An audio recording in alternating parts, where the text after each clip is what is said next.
Arataki numero uno ito here in the flesh. Ha ha!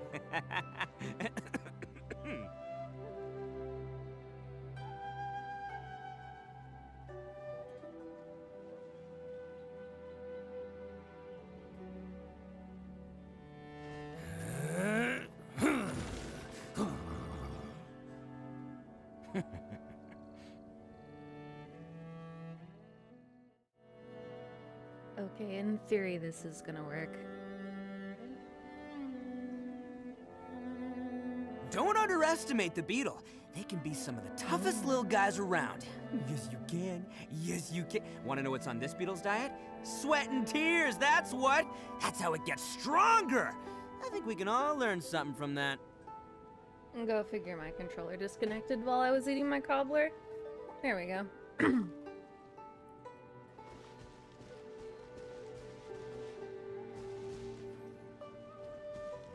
Let me know how volume and stuff is. Because I haven't actually properly streamed Genshin before, so I turned up a bunch of my volume because it was down super low before. Okay. Yeah, I already moved myself between the two zones so that I could just glide down. Stream quality fine?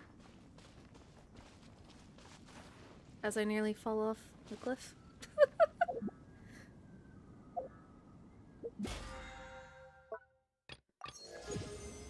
Yay. Progress. Right, that's a thing that I should probably do. Okay.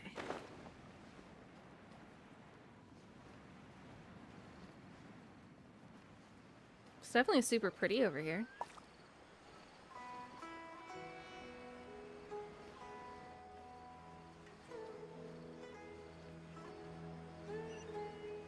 There we go, there's the marker. Whee!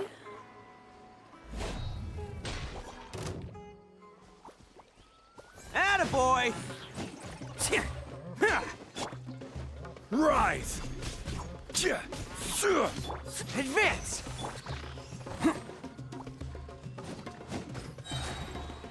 Let's roll!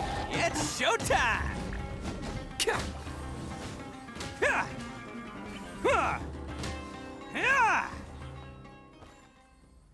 I feel bad now because those were cute.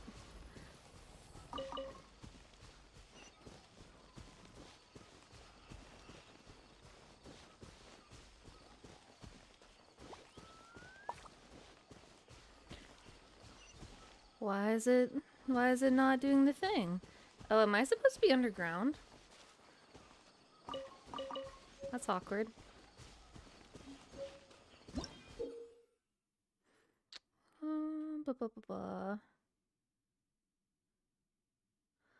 Oh, manipulating things with growth. Okay. So if I'm supposed to be underground, where go? Probably cave. Yeah, Genshin has some really cute enemies so that you can feel properly terrible killing them.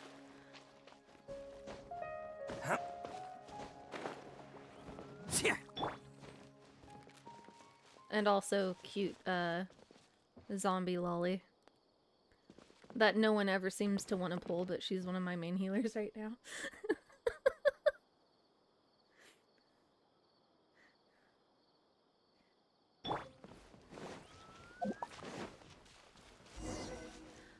Oh, hovering over my shoulder? That's one of the pets that you could get from one of the events that they had. Alright, I want to see where this actually goes because I very clearly did not come the right way.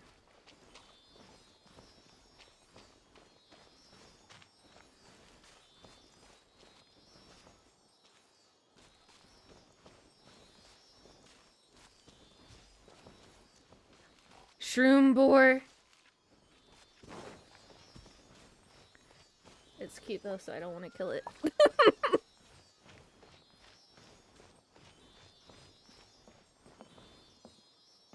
Oh man, look at those flowers. It's so pretty.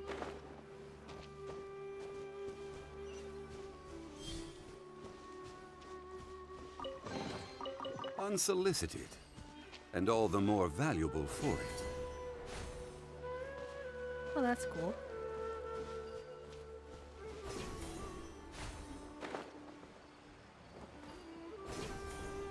Ooh, me likey. As I promptly get stuck on stems.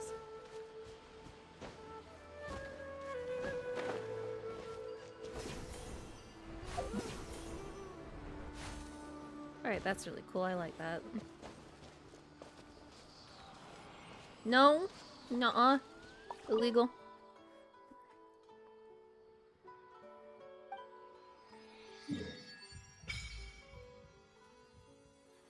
Oh yeah, have you ever seen the Genshin map, by the way?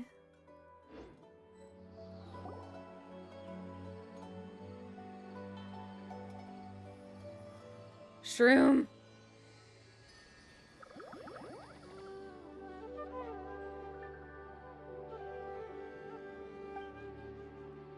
I'm surprised this isn't voiced.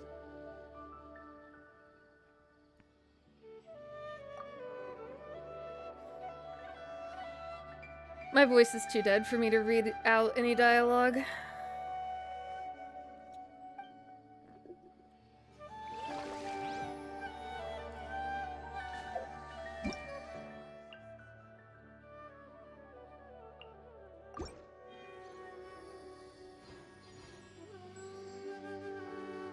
Let's see.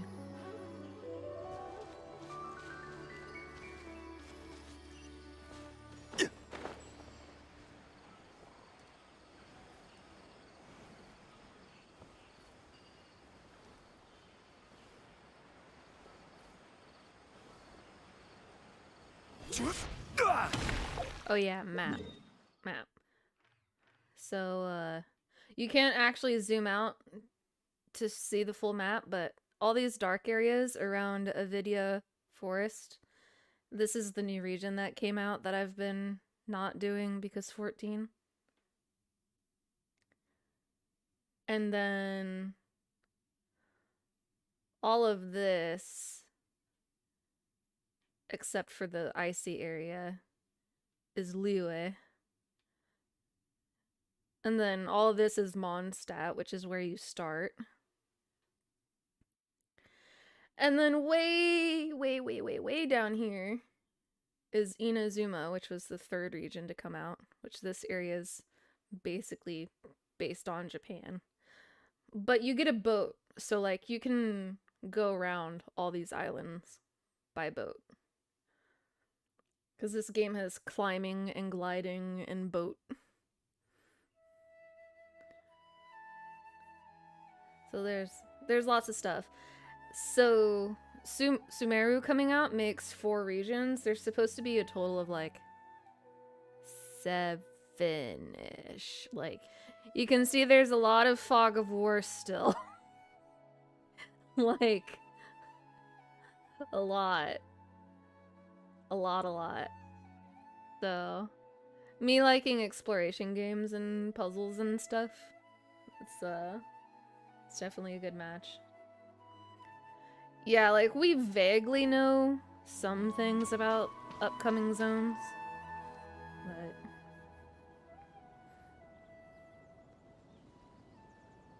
Now that we made it to Sumeru, our next objective should be to head to Sumeru City and find a way to meet with Lesser Lord Kusanali.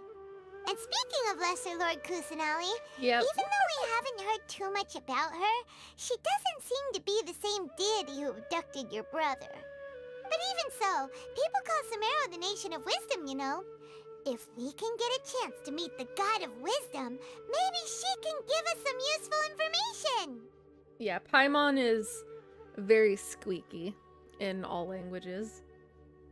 But, Paimon doesn't know the way to Sumeru City.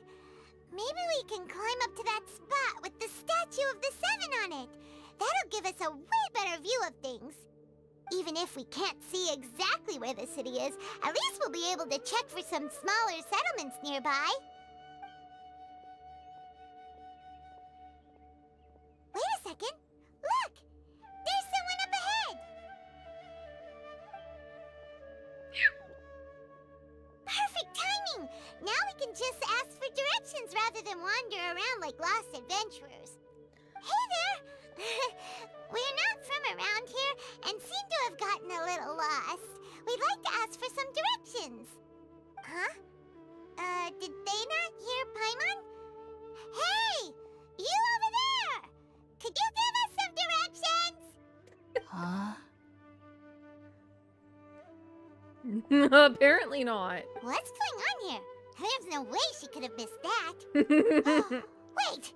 Could she be ignoring us? How dare she? Or maybe there's a reason she ignored us. Well, even so, she might be heading someplace where we could find other people to ask. Let's keep our distance and follow her. When we Paimon, get please. the chance, we'll just ask someone else for directions. Paimon's just like, okay, let's stalk this random lady. Come on, let's follow her. Just keep quiet and make sure she doesn't notice us. Where'd she even... Oh. Huh? She just walked near that small waterfall and then suddenly vanished. Let's go take a closer look.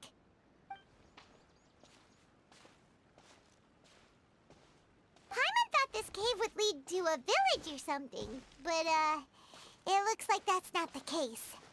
Look, she's sitting over there. Wait, she couldn't possibly be living here, could she? What should we do now? Do we try asking her for directions again? Maybe we shouldn't bother her. It looks like she's meditating or something. If we bother her now, she probably wouldn't let us off very lightly.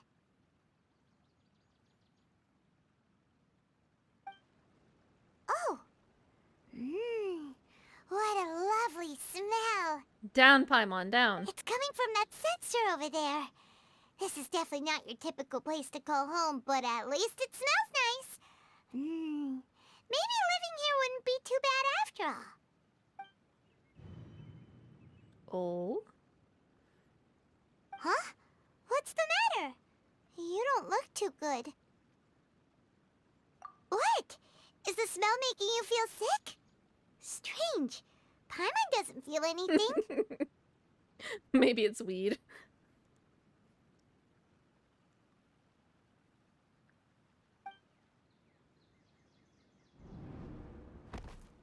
Welp. What's happening? Traveler? This is no time for a nap. Oh, come on,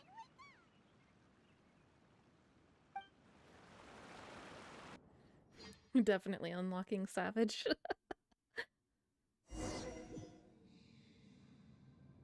Oh. Oh, that's pretty. Pretty sure that's the tree from Honkai Impact. Or at the very least, it looks similar.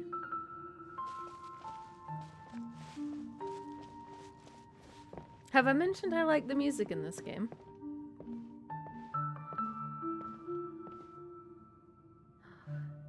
The tree is fuzzy. Look, it's fuzzy. Now I want to pet the tree.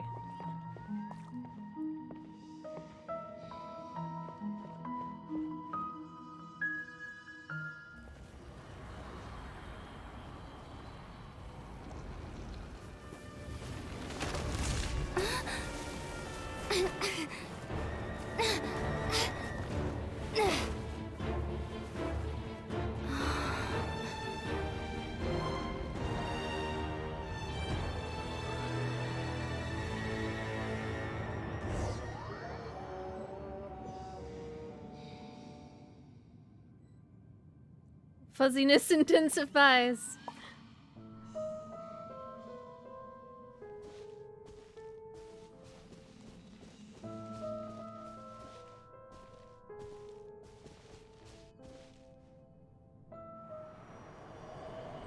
That's what they mean when they say touch grass, right? The world will get me.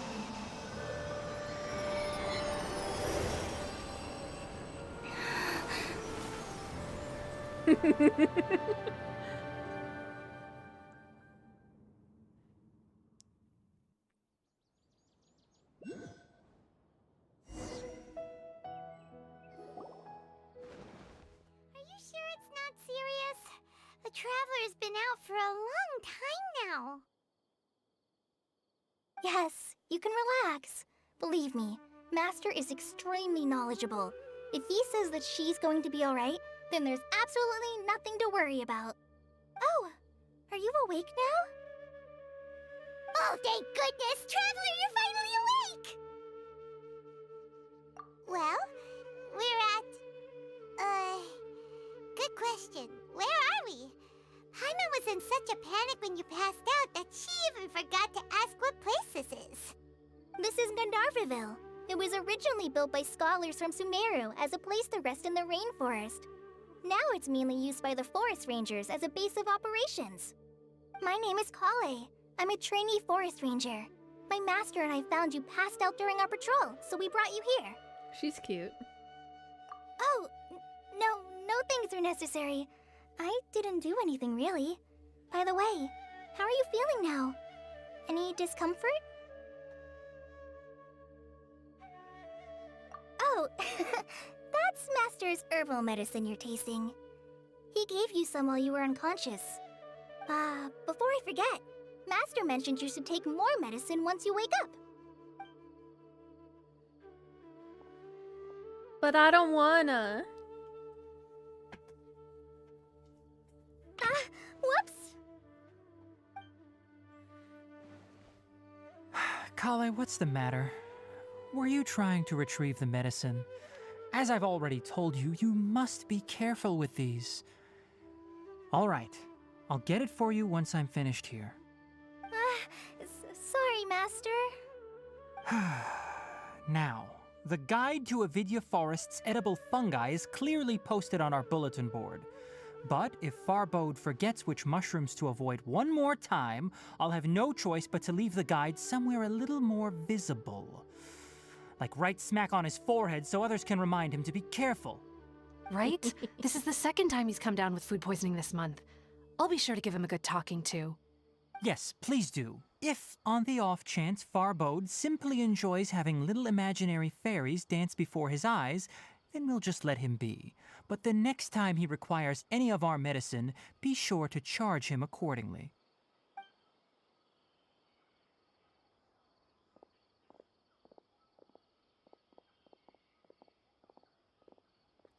Fox boy. So, how are you doing?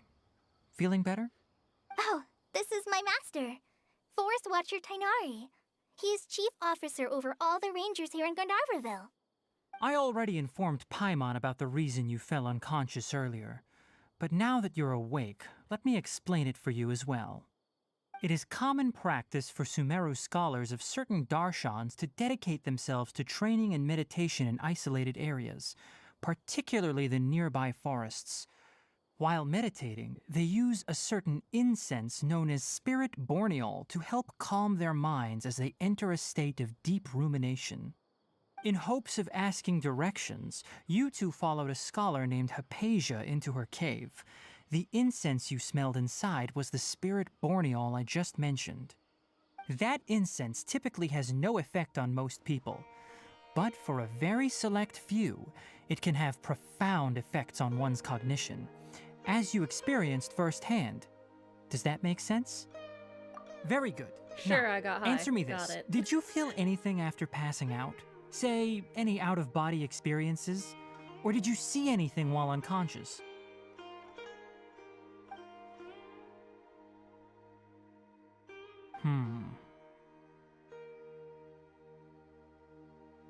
Kale, let the others know to stop bringing their patrol logs here for now.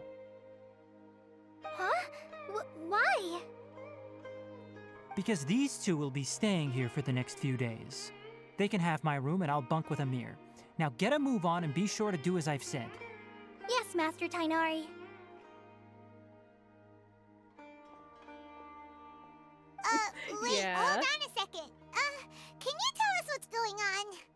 Sure, let me fill you in. I originally planned to send you on your way once you finished your medicine. However, it appears now that you should stay a while longer in Gandharvaville for further observation while you recuperate. Further observation? No need to be hasty. As long as you have the capacity to judge between right and wrong, I promise that you'll understand the gravity of the situation once I explain everything to you. Based on what you saw after smelling the incense and losing consciousness, we can conclude that you experienced a powerful hallucination, which suggests your mental state is not in the best of shape. If you're skeptical, have a whiff of this. Whoa! Are you okay? You're experiencing a similar sensation as when you passed out, aren't you? So even though your condition is stable as of now, if I were to haphazardly let you leave, it's highly likely that you'd suddenly pass out again somewhere else. The rainforest is home to many fierce animals and hazardous areas. If something were to happen to you again, I'm afraid you might not be so lucky. For now, I suggest you continue taking your medicine each day and avoid wandering off on your own. At least until you stop having adverse reactions to this kind of smell, okay? Good. Now continue resting while I fire up another bowl of medicine for you. Seriously? We just arrived in Sumeru and we're already having problems left and right! Paimon knows we're set on meeting Lesser Lord Kusanali as soon as possible, but you really don't look too good. It'd probably be best to let you recover first. Hey! Are you even listening to Paimon? Paimon's over here worrying about you, you know. What's weird? You mean how you're feeling now? You mean the vision of tree roots and red skies you saw? But if those weren't hallucinations, what could they be? Well, I do basically have the echo, so...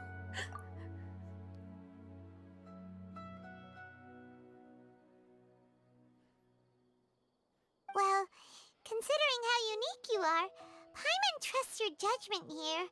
But why didn't you say anything about it to Tainari? If he misjudged your condition, then there's a chance you could get worse, right? Huh? You mean that Tainari already knows that what you saw weren't hallucinations? But if that's the case, why would he try to hide that from us? Oh, Paimon gets it now.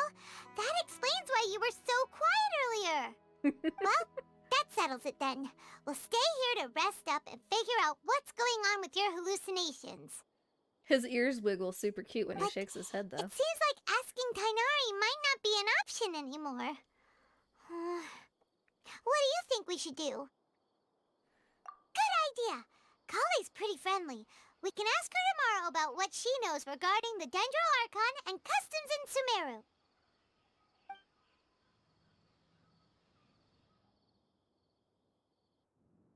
Rise and shine! Come on, it's time to go find Kale!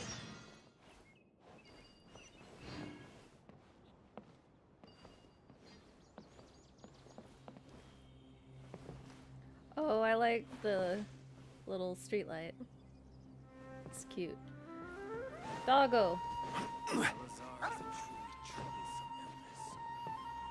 Hello, Doggo. One day they will let me pet you, Doggo. Our recent catch was great. Definitely have enough for a grand feast this time. Yesterday, a total of 5 duskwoods. All right, next let's see your right hand. Yes, not bad. But please remember that you still need to be careful. Understand? Yes, I will. By the way, Master, I still haven't received the patrol route for today. Look, Kale, today's patrol will be a long one, so you won't be coming along this time. Besides, there's a chance we may encounter... well, you understand. But I have a vision too! Am I useless to everyone now? Don't talk like that, Kale. This is not something you need to be worrying about right now. Ah, there you are. Feeling any better? Since we'll be staying here for now, we thought we might as well try lending a hand around here. Seems you're not the type to sit back and take it easy for a while, huh? In that case, perhaps Kale could take you two for a patrol south of Gandharvaville for the day. And if you're feeling up to it, you can be responsible for cleaning the Statue of the Seven. Tighnari, we're ready to head out. Roger, I'll be right there. All right, we'll be heading into the forest now. I'll leave any further details to Kale. Yes, you can count on me. So, Kale, what exactly are we going to be doing today? Tighnari mentioned cleaning the statue just now, but, that doesn't really sound like the job for a ranger. Well, a forest ranger's responsibilities can be pretty diverse. They handle a variety of tasks, like checking the condition of outlying roads, maintaining forest facilities, ensuring fire prevention standards are met, and providing assistance to travelers and locals. As for Master, well, he has to handle more dangerous areas of the rainforest. Today we can perform routine checks on the pathway lamps as we make our way to the Statue of the Seven. Paimon, traveler, this way! You can leave the task of checking the lamps to me. In the meantime, you two can keep an eye out for anything unusual. How many rubbish proportions do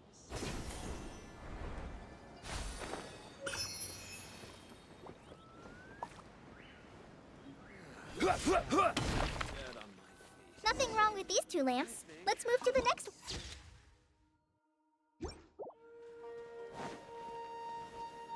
Oh, this lamp seems to be getting a little wobbly. Let me make a note of it. No problems with this lamp. Good.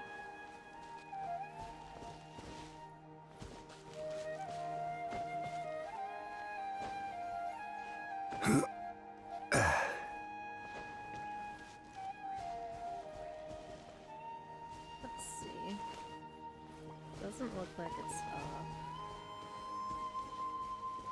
But maybe it is. Yes, I've gotten distracted away from the story already. Because there's a Dendro Oculus on my map, and I want it. I'll climb Twee. Tree, reveal your secrets.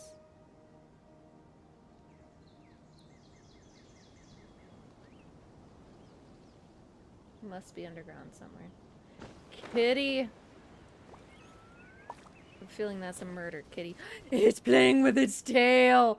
Oh my god, I love that idle animation. Oh, that's so cute! Kitty!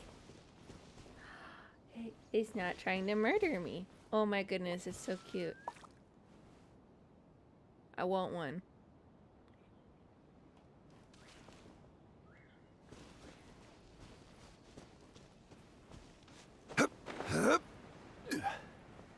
I freaking love the design of monsters and stuff in this game. No, cock blocked by vines. These probably aren't the kind of vines I can murder either.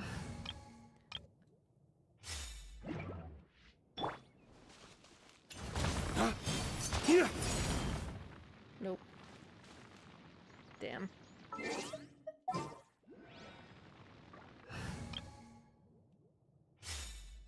Here, I'll play Boba Boy then. Oh, well, what's this? Oh, I know what that is.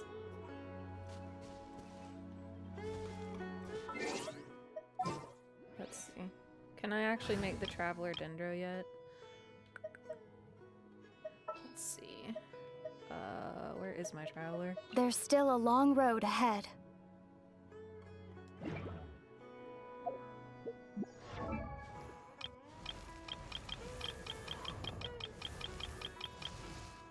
Oh right, I can't do it unless I'm at the Statue of the Seven.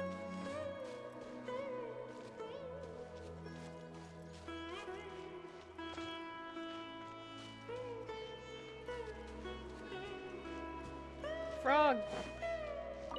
You're my frog now.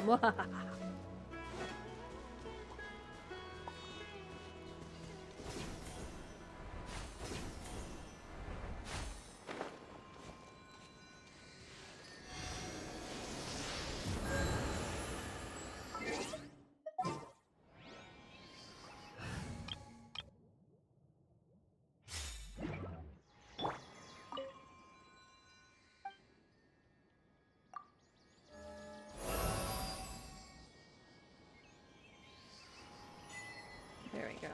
Now, Traveler's Dendro. Where was the thing? Right, the thing was over here.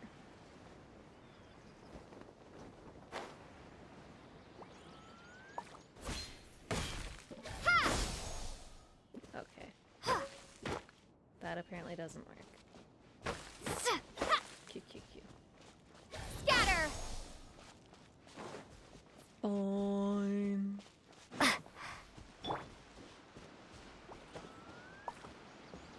Oh, where's the lizard? Aw.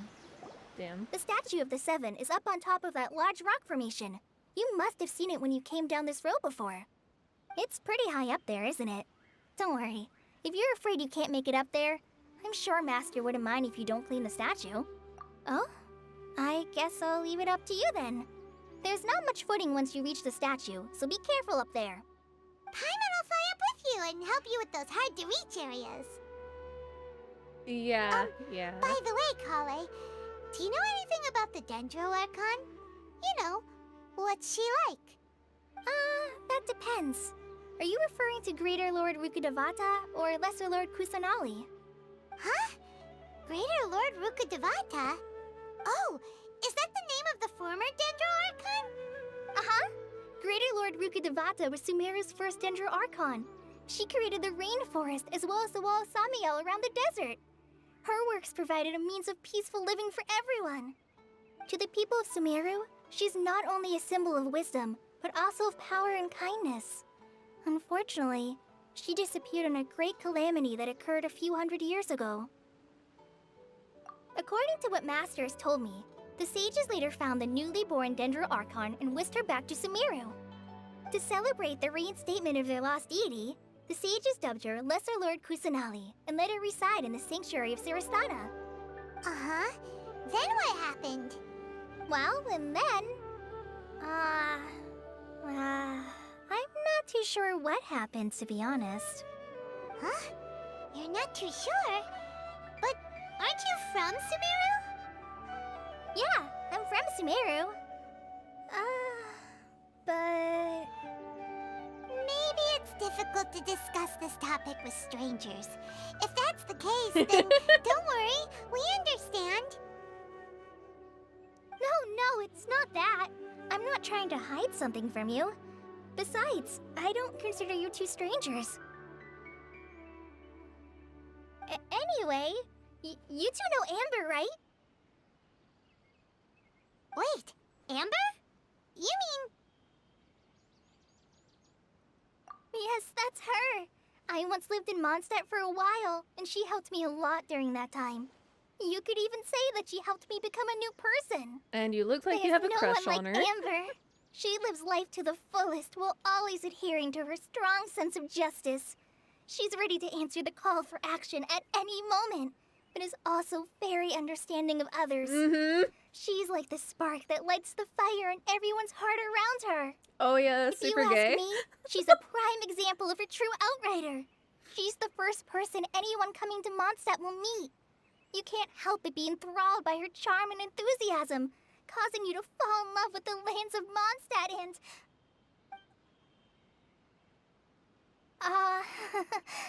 sorry.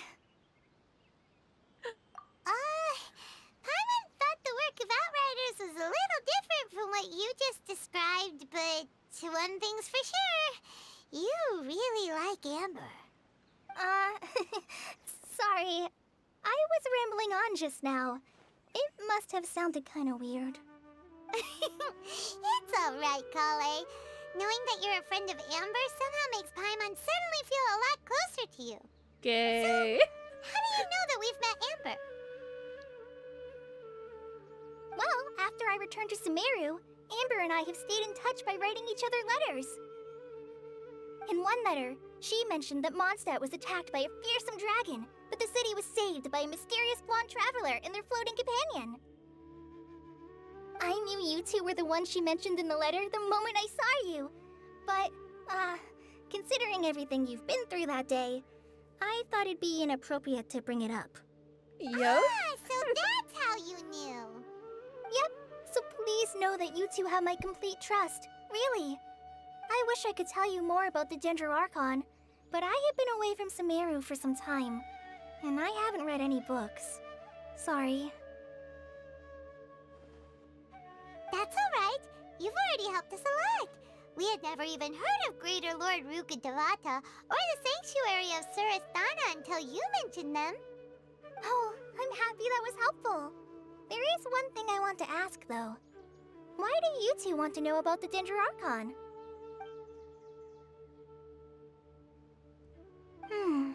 So that's why you're here. Thank you for telling me your story. Don't mention it. We are friends after all, right? Oh yeah, I guess I should kind of tell you the base story for Genshin, huh?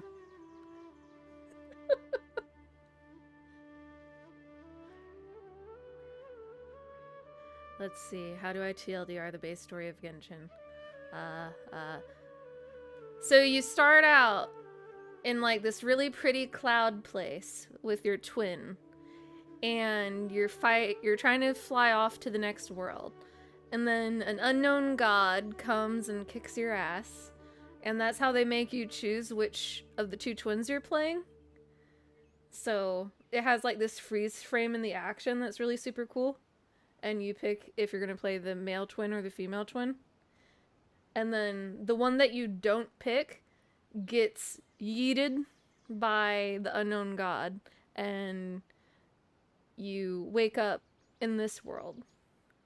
And like, it's technically a few months after you arrived in this world, because you find out that you like fished up Paimon literally at some point, and Paimon's just been kind of acting as your guide as you travel around for a while. But as you go through the story, like, you're going and trying to meet the 7, which are elemental deities, basically. So, like, Mondstadt is wind, Liyue is geo, Inazuma is electro, Sumeru is dendro, and so on. And none of them so far have been the one that ran off with your twin brother, or twin sister, whichever one you go with, obviously. But you keep seeing like these flashes of this great cataclysm that happened 500 years ago. And it's like, at first you think it's just this historical event that happened, but then you find out that you and your brother were there at some point. And like, your twin is trying to revive that old civilization that got destroyed. So the player character, you're trying to find your twin so that you can move on to the next world together.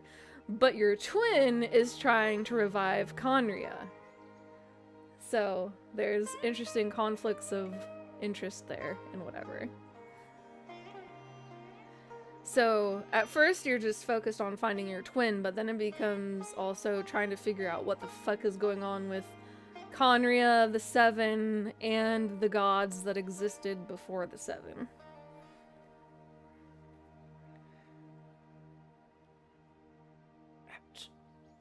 Oh yeah, and your twin brother / sister is leading the Abyss Order, which everyone at first thought that the monsters of the Abyss Order were just like, you know, abyss monsters and whatever. But in one of the recent story patches, you actually find out that all of those monsters that you've been killing throughout the game, the Hilly Churls and the Abyss Mages and all of that shit, are actually the residents of Conria because they all got cursed and turned into monsters. So you've just been killing people that have been basically stuck in monster forms for 500 years. Uh-huh. It's super rude. So, and there's a bunch of them that you have to kill for like daily stuff and farming materials to strengthen your characters and weapons too. So it's just like, well, I guess I'm, you know, just systematically wiping out the survivors of this great apocalypse. Thanks.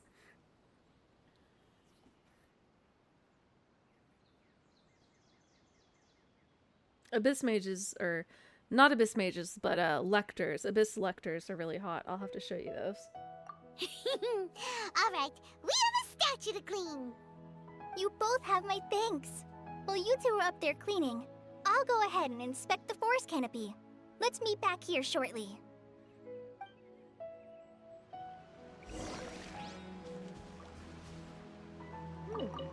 New gatherable. Old gatherable. More new gatherable. More new gatherable. Lotus. Gib. Thank you.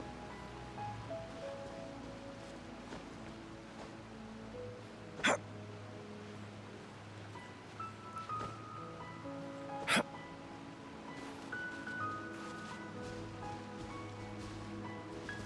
of range of that one.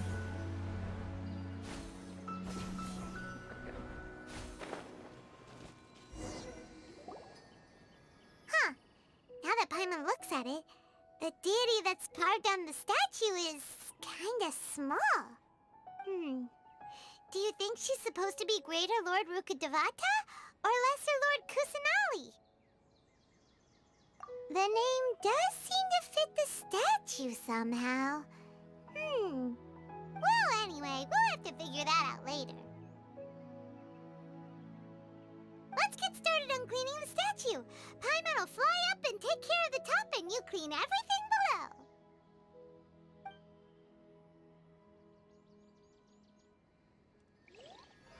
Nice work. That's one clean statue. Let's head down and meet up with Kale.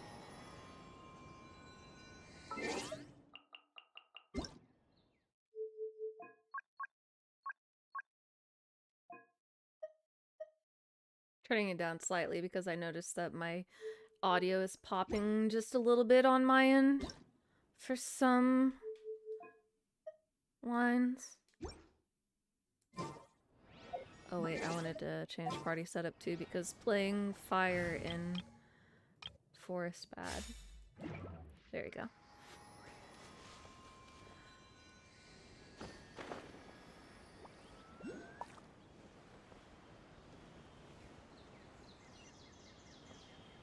There she is. Job. Kale, we're back! Welcome back! You must be tired after all that climbing. Let's take a little break. I brought some fruit and water for us. Yay, food! What kind of goodies did you bring? Hey, don't be a party pooper. It's not like Kale is a stranger or anything. Besides, the best way to compliment a chef is to show passion for their food. Xiangling taught Paimon that. I prepared a nice portable dish that forest rangers like to eat called pita pockets. I hope you'll like them. Nom nom nom nom nom. Whoops! Did you drop it? You dropped it on the ground! Yep. Not to worry. I wrapped a few layers of oiled paper around each pita. They should be fine. Oh, whew. Paimon nearly had a heart attack there. Paimon's very serious about food. Those pitas are amazing! You're quite the cook, Kale. Thank goodness you wrapped them in paper. Paimon wouldn't have been able to sleep at night knowing something so tasty had been wasted. You really know how to compliment the chef, Paimon. Since you liked it so much, I'll be sure to give you a copy of the recipe sometime. I'll even include all my personal cooking pointers, so you'll be making your own pita pockets in no time. Yay! Thanks, Kale. It's hard to believe someone as diligent as you could have clumsy moments too. Oh, I guess it happens from time to time. So, Kale, don't you think that Tainari's a little too strict with you. He won't let you touch anything without his permission. Paimon knocks stuff over all the time flying around the Traveler, but she's never said anything. Everyone has their clumsy moments. My character just immediately crosses their arms. No, you've got the wrong idea about Master. Sure, he may seem a bit harsh at first, but with some time, you'll see that he's actually very kind-hearted. I've heard the veteran rangers say that Master is from some ancient and mysterious race that is known for their cunning wit and reclusive nature. Right. Oh, by the way, you've heard of the Academia, right? Well, Academia Uniter, yes.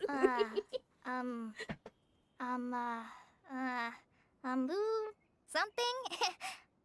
Well, anyway, because Master does a lot of research on plants, sages from the Academia have written him many times, inviting him to take up an official position there.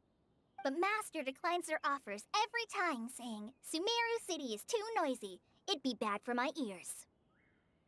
Speaking of his ears, I'd really like to pet them. I know, right? I've always wanted to pet them, too. Anyway, Master could have easily left the rainforest to take up a position at the Academia, but he chose to stay here instead as a forest watcher, helping the locals every day and passing on his knowledge to trainees. In fact, Master's the one who taught me how to make pita pockets. Really? Paimon would have never guessed that. And now Paimon will trust him completely. Oh, speaking of Tainari, he was the one who took care of you after finding you passed out yesterday. He even carried you all the way here. Paimon's still kinda upset, though. He kept scolding Paimon the entire way here. What did you do? Oh no, I'm sorry. Master might have been overreacting a little. But it's mostly because Paimon wouldn't stop yelling, "Why, oh why? Is she going to die?" It probably started to get under Master's skin after a while. Hey! Don't laugh! Paimon was genuinely concerned about you. Don't worry, Paimon, I'm the main character. I can't die. Hey! Now even Kale's starting to laugh. Ugh, that's it! Paimon won't forget this. It's time for some Paimonial wrath! No! Don't touch me!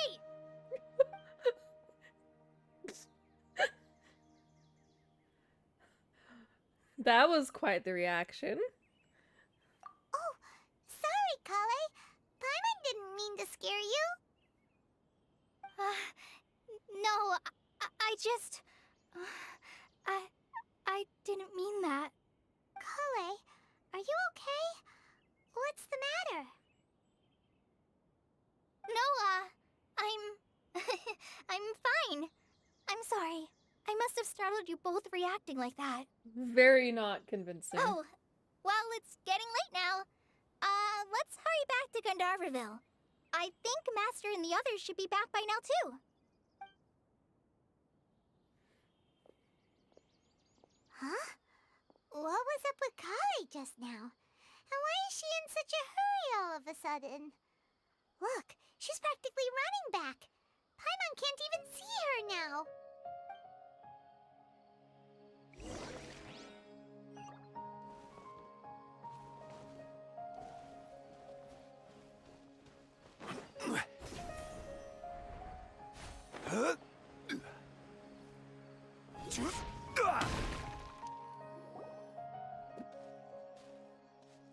Ah, Traveler, you've returned.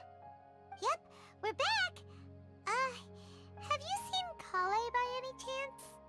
Oh, Kale? Yes, I saw her go into her room just a moment ago. Oh, okay. Guess we'll just have to wait and talk to her tomorrow then. I'll stay here a while.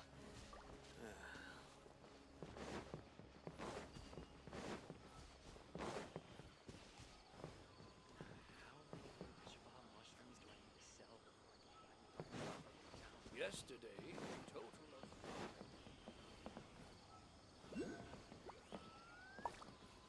The rainforest is the best place to live. I'll have to grab a drink with Flame Mail back in the city.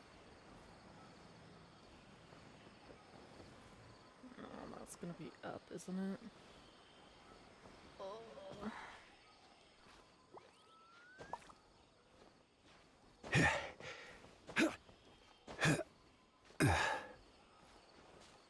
Or not up because it disappeared when I came up here. Ooh, fruit.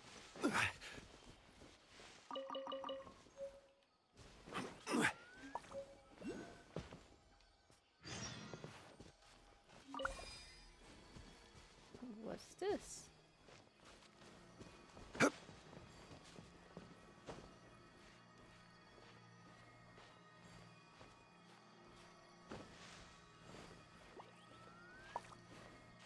Honey? I'm confused. Worry about later. Doggo! Wait, I can talk to Doggo? Good puppy! 3. Good. Take good care of the doggy squad. Oh, thank you for taking care of all the people here. Doggo gave me 4 Sumeru roses.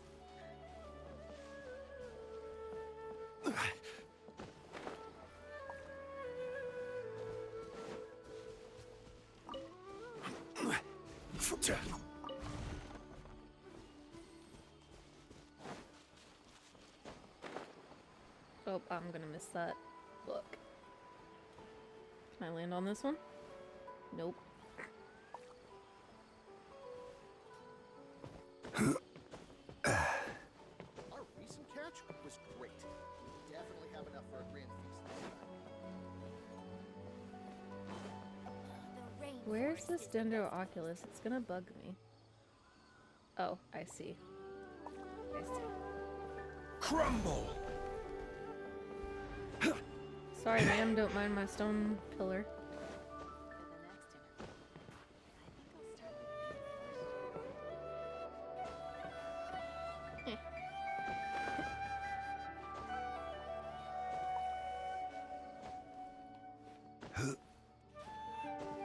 Yeah.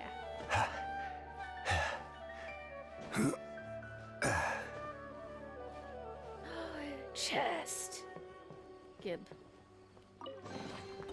Unsolicited, and all the more valuable for it. Alright, where was... Hello, squirrels.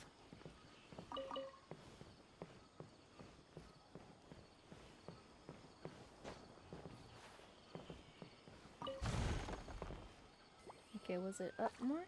Oh, there it is.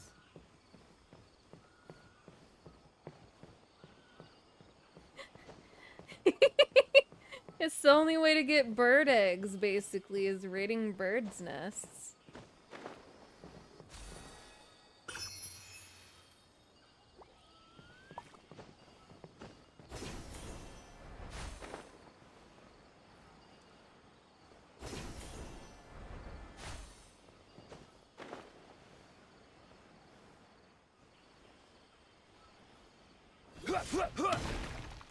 I'll do the, wait until 8 AM thing. Blah, blah, blah, blah, blah.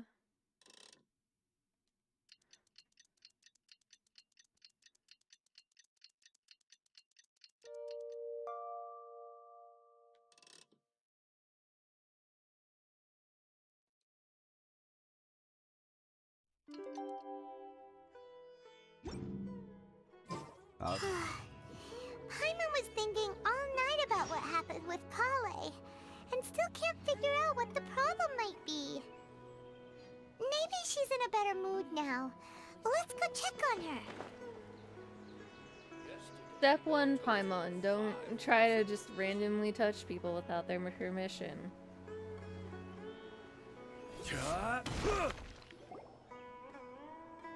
Ah, it's you two. I was just about to go look for you. Huh? Tainari? What are you doing here? Where's Kale? I came to check on Kale's condition. To put it simply, she's not well. You mean she's sick? How could she be... Oh, wait a minute. Could it be because of what Paimon did yesterday? No, no need to worry. Something as small as you could never harm her. This sickness is something that Kale has been dealing with for some time. Kale has been more excited than usual since you two arrived. A little too much so, to be honest. She hasn't remembered to take care of herself. I suppose it's understandable, though. She hasn't been around anyone she considered a friend for some time now. It must have been refreshing for her to have you two here. Aww. So, Tainari, what's really wrong with Kale?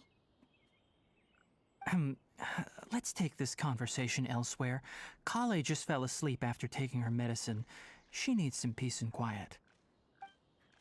Oh yeah, Paimon has no sense of anything.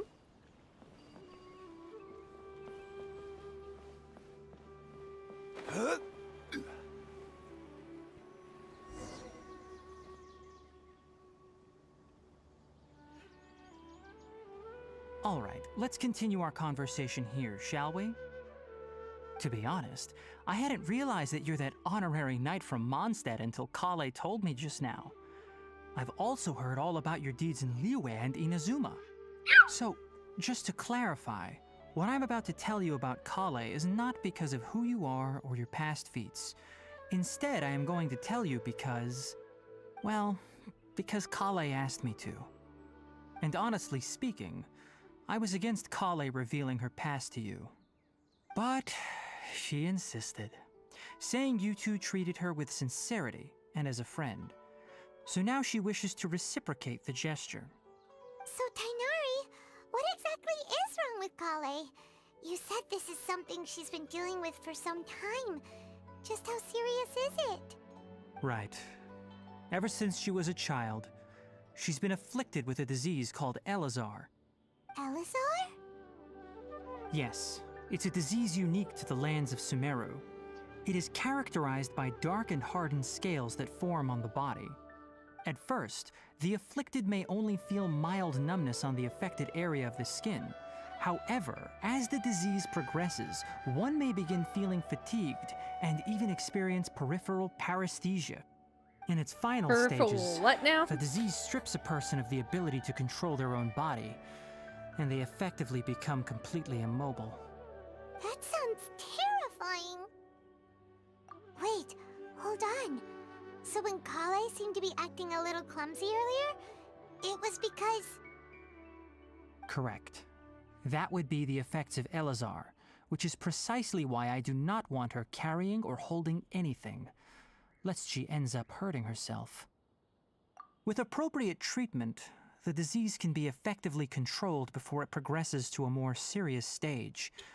However, there is unfortunately still no true cure for Elazar. Nevertheless, Kale's mother still hoped that there was something out there. She handed Kale over to an organization known as the Fatui after one of their members lied and said they had a cure. Yeah, the Fatui are like the bad guys, quote unquote. Ah, it appears you are already familiar with them. That'll save me some explanation. Anyway, the person who eventually rescued Kale and brought her to me for care said that she had been given to a harbinger known as the Doctor.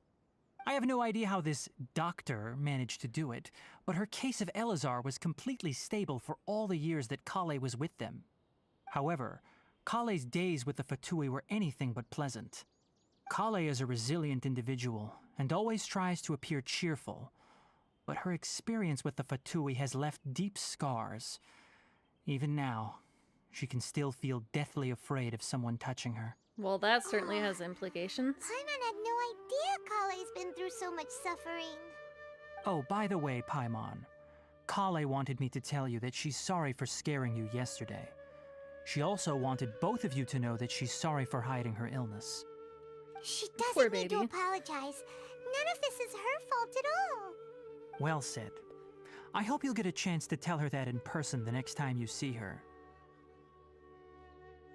Kale once thought that it would be impossible for her to have any real friendships. I trust that you two will never let my trainee experience such emotional pain again. Don't worry, Tainari. We'll take good care of her. Well, it's not too serious at this point. She overexerted herself the last couple of days, which is what led to her breakdown this time. As long as she has taken her medicine and gets plenty of rest, she should get better. Though, I must admit that Kale's condition was much more stable when she first arrived here in Gandharvaville. She was interested in the work of the forest rangers the moment she saw us. I could see that she was serious about learning, so I felt compelled to ask her to join us. Her stamina has gotten much worse recently. Though a moderate amount of physical exercise is always necessary, I'm afraid the long-distance patrols are a little too much for her now. All right, now that I've told you about Kale's past, I think I'll head into the rainforest to find some ingredients needed for her medicine. I'll see you two later. Yeah, we'd like to do something to help Kale too. All right, but I must warn you two. The rainforest is a dangerous place, especially for someone who's still recovering like the Traveler. You must follow closely and listen to every instruction. No problemo. Let's go then. We'll be looking for a plant known as lunar lotus. It's often used to help those afflicted with Elazar recover their energy. Hey, Tainari, where exactly are we going to find this plant? Lunar lotus can be found all over the rainforest, but it often grows right here around Gandharvaville.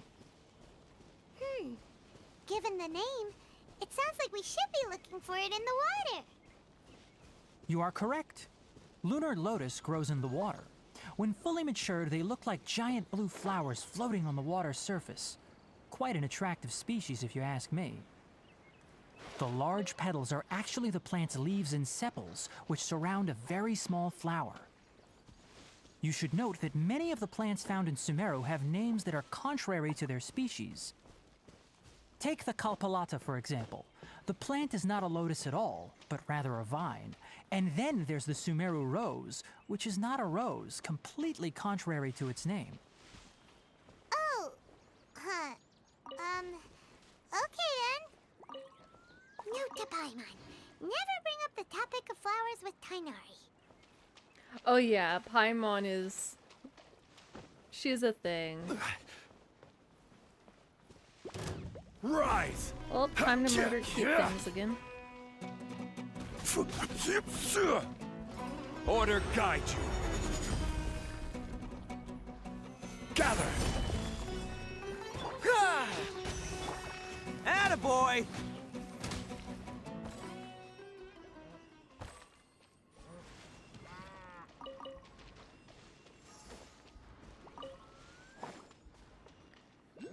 Alright, now that they're done talking, let me see.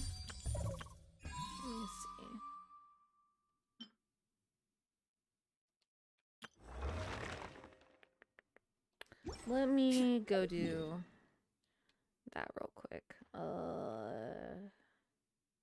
XP? XP.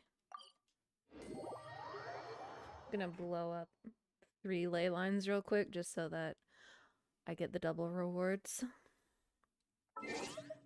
And I'll show my Ayato team.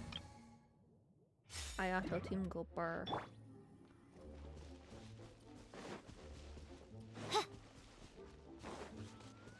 And before it's Hydro enemies, and they do not in fact go burr.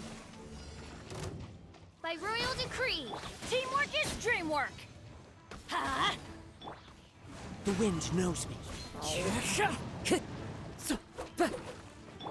Cascade! Let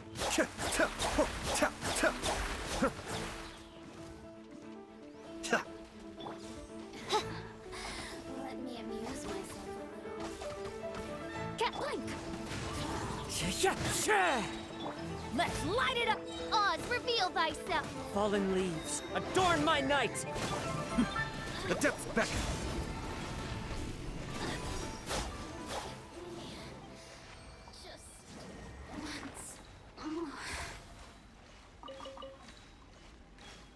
I love Ayato's ult because it makes this big rain circle with all the flowers and the falling rain. Oops. I think I accidentally spammed through that too fast and didn't actually get the double reward. Yep, sure did. Oops.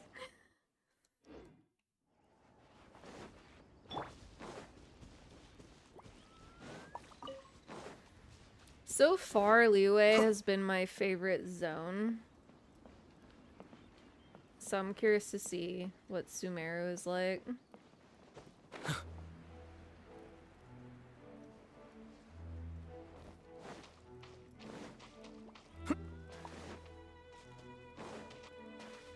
Because you see that mountain straight ahead in the distance, and there's the floating platform above it. You can actually climb all the way to the top of that mountain, and then if you do the puzzle on the mountaintops over there, it gets you that that platform up there. Basically, anywhere you can see, you can go.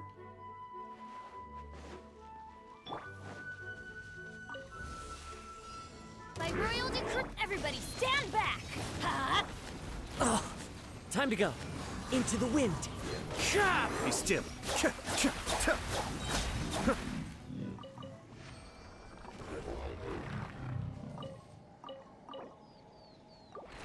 There we go. I pressed the correct button this time. I'll just run to that one. It's close enough. Also, I want to throw meatballs at people. So I'll get my Geo team.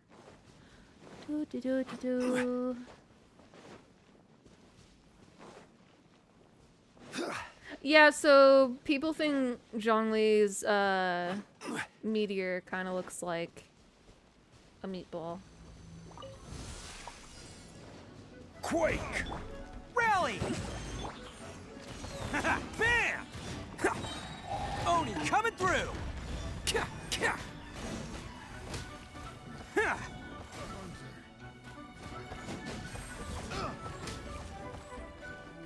Let's roll! Here we go. I'll make This these. is order. Boop.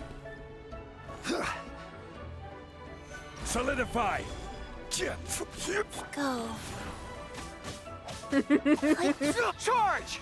The hunter becomes the hunted.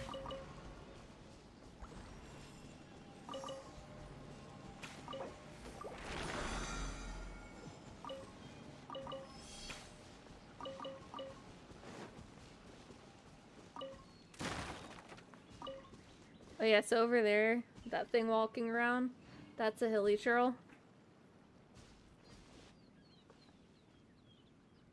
Killed so many of those. I've probably killed hundreds of those.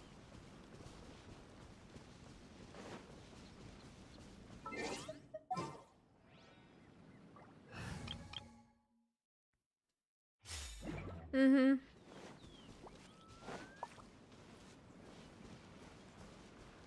Where? There. Oh, time to kill hilly churls. Rise! I'm going in! Let's light it up!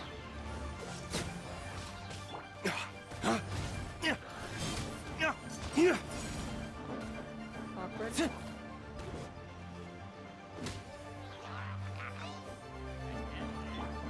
Quake! Order guide you. Stabilize. Don't get frostbite. Oh, both of those guys. I thought one of them was... Water. Flames. Purge.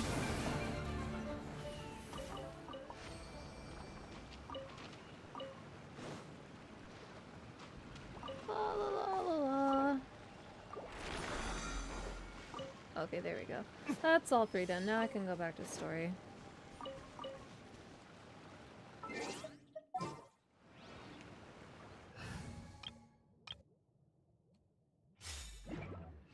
I wish they let you have more than 4 parties set up, because I have quite a few characters. I don't have all the characters, but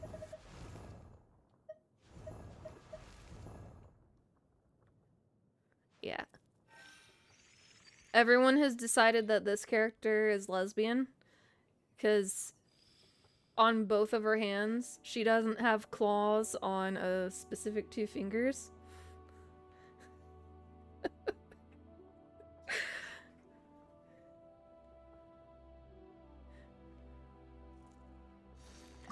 Eventually, I need to get the costume for her. I love this costume for her. It gets rid of the claws, which makes me sad, but blue's my favorite color. So, you know. And I love orchids, and it's themed off orchids, so I want it eventually. Then, let's see. Oh yeah, people ship her with this character. Pirate Mommy.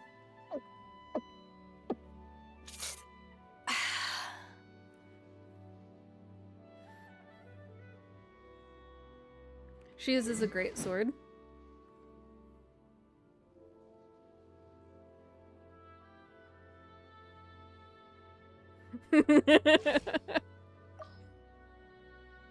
Then let's see, who else? Oh yeah, this is one of the base 5 stars off the standard banner. She uses just a one-handed sword, but she's pretty cute.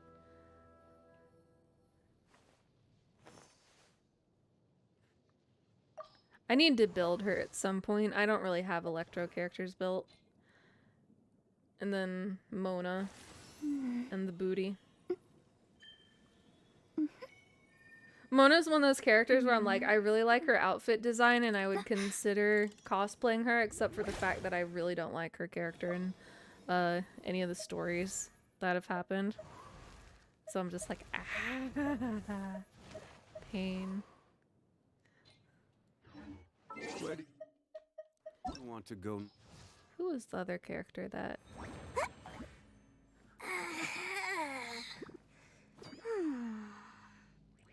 I can sort these by stars, can't I? Almost.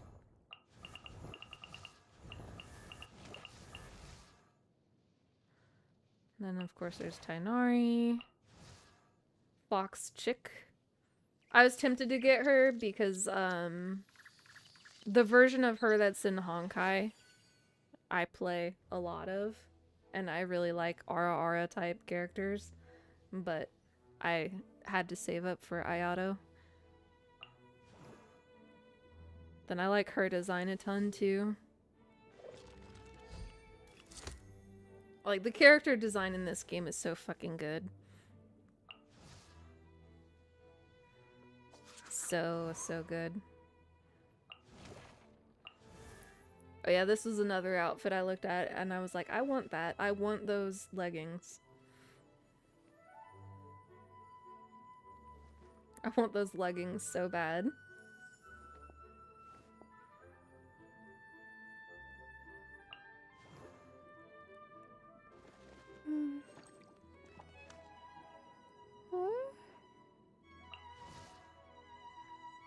Like, all these designs are just so good.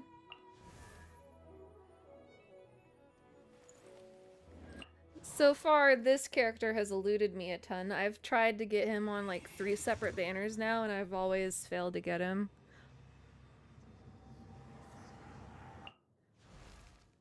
Hu Tao is really cute. Silly churl, Billy churl, silly Billy, hilly churl. Ooh.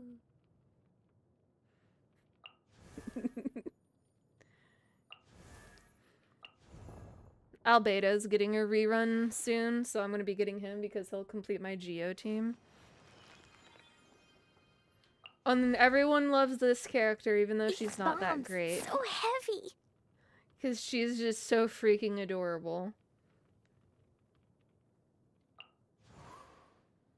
And then everyone thinks this is a chick until they actually play the game, and no, Venti is not a chick.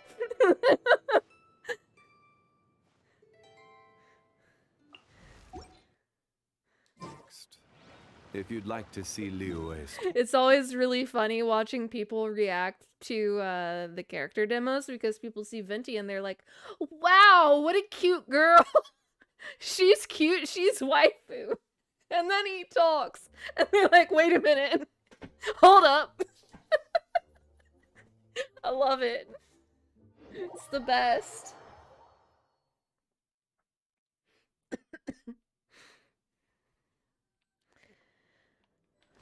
Let's see, how much of the way can I glide over here?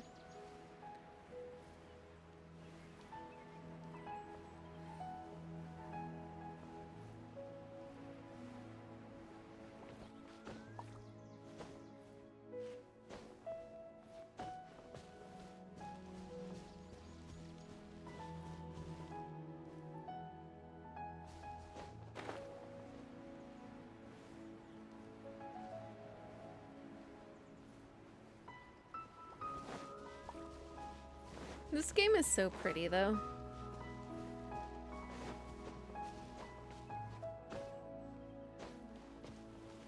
Oh, whoa, what's this? Free tomato, okay.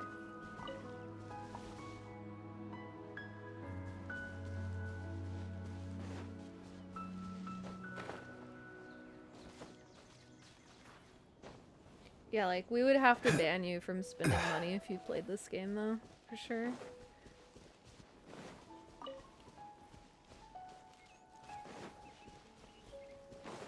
Because, like, here, I'll show you real quick. So, like, these two banners, Character Event Wish and Character Event Wish 2, these are the main banners that people pull on. And there's, like, a soft pity system, which kicks in around like 70 or 75 pulls. But, like, ugh. Spending money for like 100 pulls is oof. The hard pity is at 90 pulls. And when you summon on one of these banners, it's a 50-50 chance on whether you get the banner focus character or you get will it not let me scroll down? Oh, they changed how this works. List of items. So, like, Ganyu is the focus character, so she's uprated. But Mona, Diluc, Kutsing, Chi-Chi, and Jean are also on here. So if you lose the 50-50, you get one of these. And then the next time you roll a 5-star, it's guaranteed to be the focus banner character. So people who are really unlucky will hard pity at 90, lose the 50-50, and then hard pity again to actually get the character that they want. And then it's even worse if you go for the character's weapon. Yeah. Standard banner, like, you get this currency just from doing stuff. So any of the characters that are on the standard banner, you'll eventually get either from rolling on the standard banner or from losing the pity on the other two banners. So, like, so Kutsing, Mona, Chi-Chi, Diluc, Jean, and they're going to add Tainari to this list at some point, apparently. And then there's a bunch of different weapons. I've gotten... I think I got Chi-Chi and Diluc from this, and then the other 3 from losing the 50-50 on these. But the problem is it's one of those games where you need duplicates to power up your characters. So you can pull things that you've already pulled before. So I've technically pulled 2 Chi-Chis. And where's my Jean? Jean. I've pulled 2 Jeans. I don't think I've pulled multiple Dilucs yet. And I don't think I've pulled multiple Kutsing or Mona.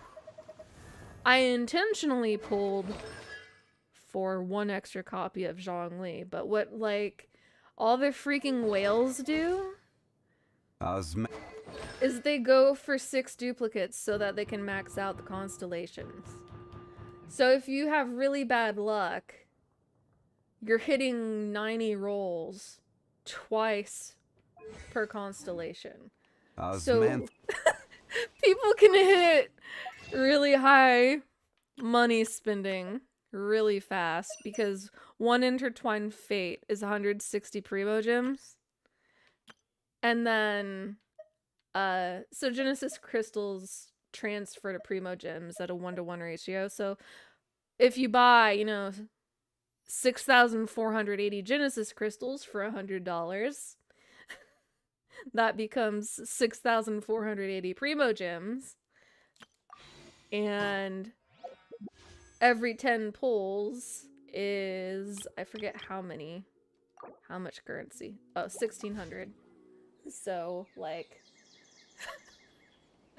it's a lot. People, like, did data mining and stuff to figure it out, I think. And it was something like 1 to 20 are your best odds of pulling a 5-star. And if you don't pull a 5-star by your 20th pull, the percentage rate goes down for a long time until you get to soft pity, where then the soft pity is actually like decently high chances. Yeah. It's an entire thing.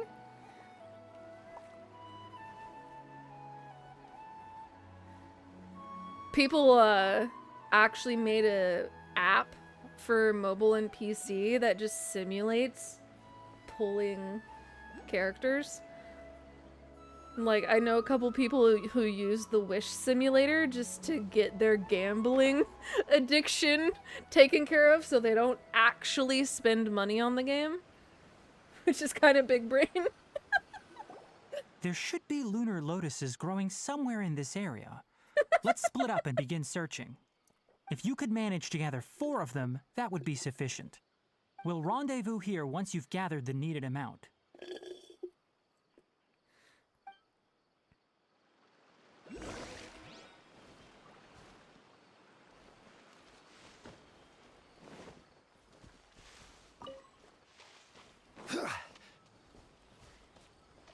It's all so pretty. Oh, I see a rose. Let's get.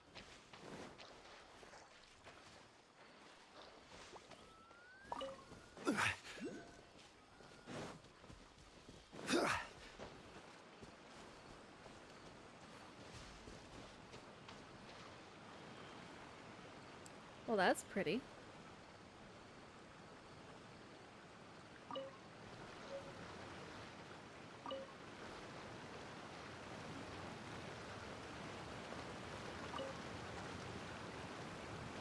Alright, we've gathered enough lunar lotuses. Let's head back to meet Tainari.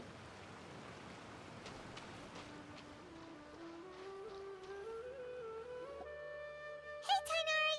We found the lotuses you requested. Let me take a look. Good, very good. These are all excellent quality. I'm an quite expert glad you two flower came picker. along. Your exploration experience helped save me a lot of time here. It seems we even have enough time to stock up on some other things I need. Hey, Tainari!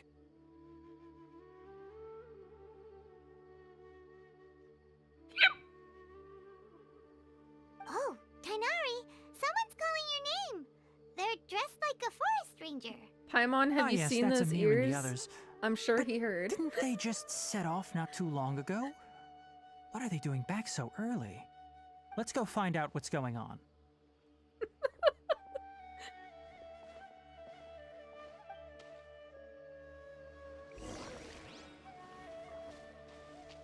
Like, Paimon dear, for once I'm not trying to bully you. But please.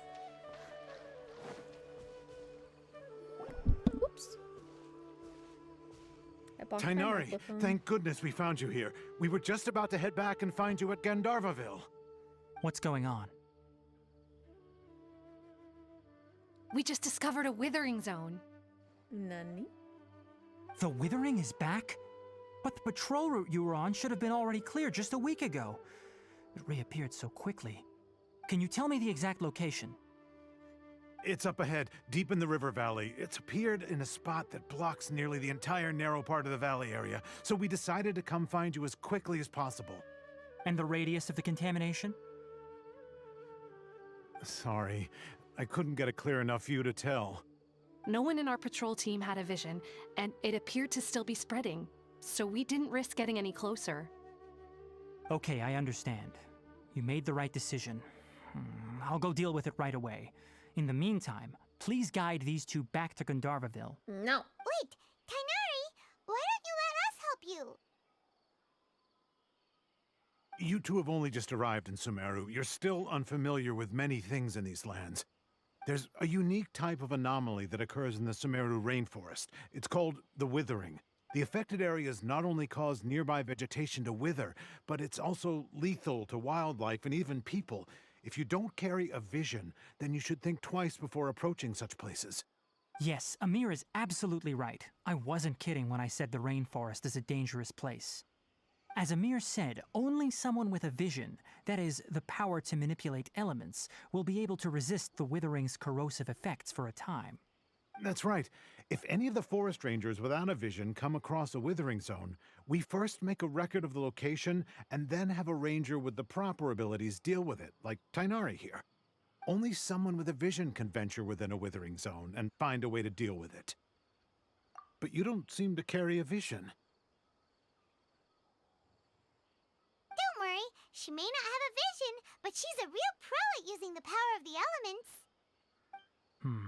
It seems the rumors about you are true. In that case, all right, you two may accompany me.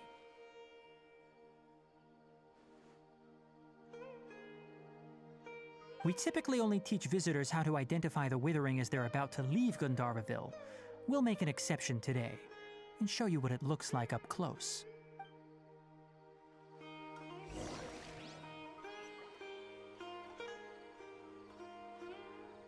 So we're going that way. Okay. Flower. Flower. All the flowers belong to me.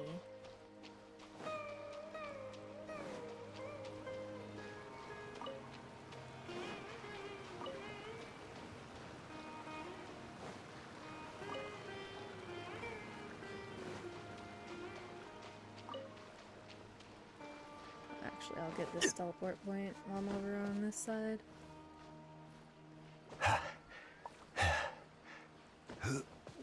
No.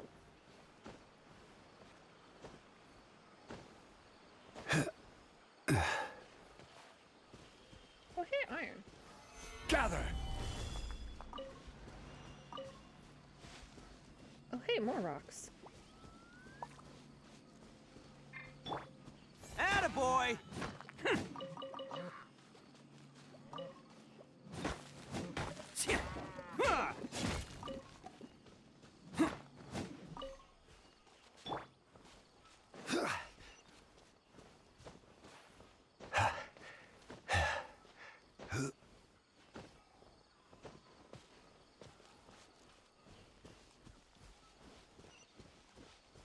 Guess we'll go up on this side.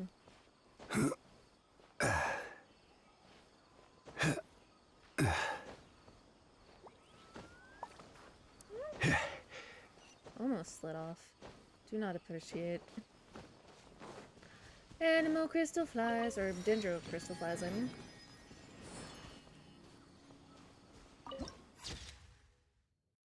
Pretty.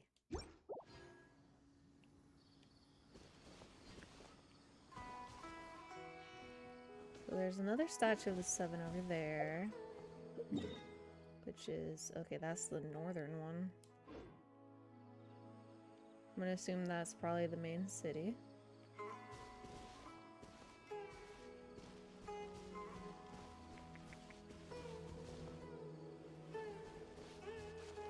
Ooh, fruit.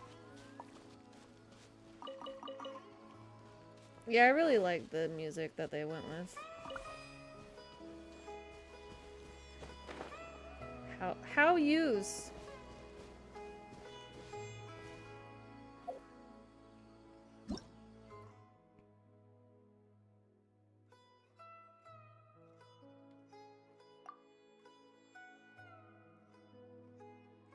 Oh.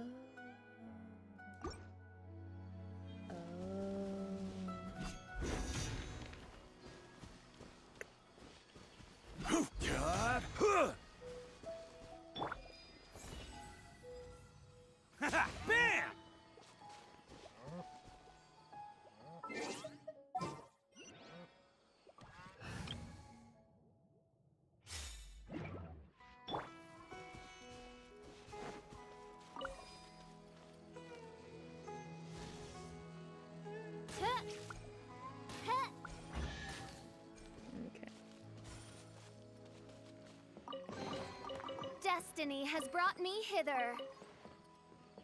Right, I guess I will run around on this team, since those things want bow. Wait, there's an Oculus over here somewhere? Flower?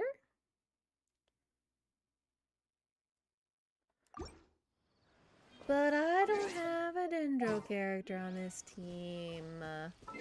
Fine, I'll make an exploration team. Fine. Bokaya. Ready when you are. And... Alright, let's head off. Kazuha? Question mark? No. Yes. No. Yes.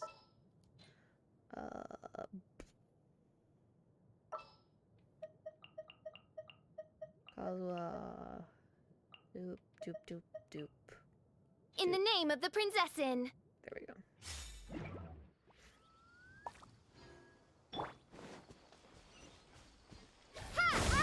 Oh.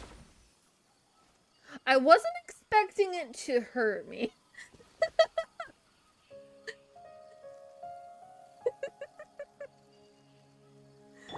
Oh,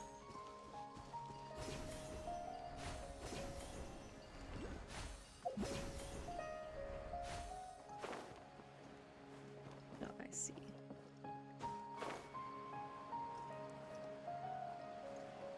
Oh, not high enough. Okay.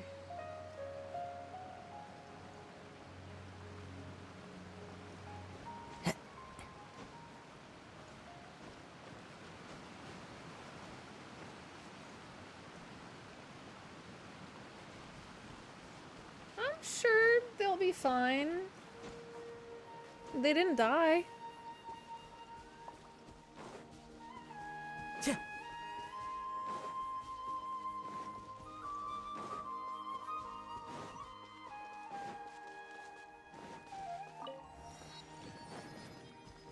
Also, you can definitely see how it's very easy to get distracted in this game. Time to go.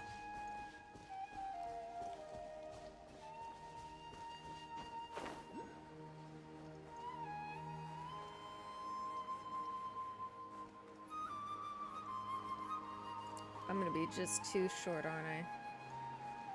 Yep.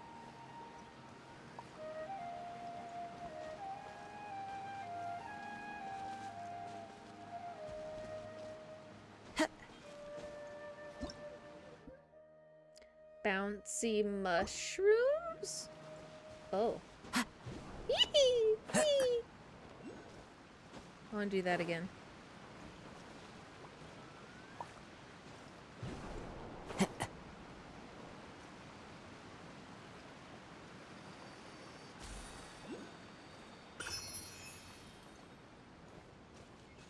Problem solved. Alright. Story.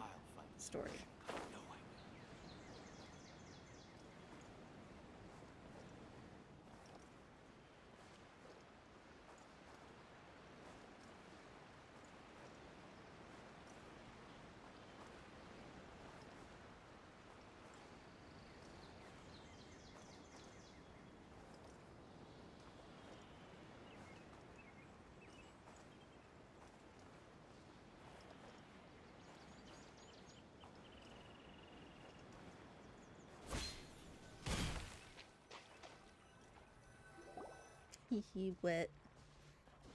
Stop. Don't move any further. Look there in the distance.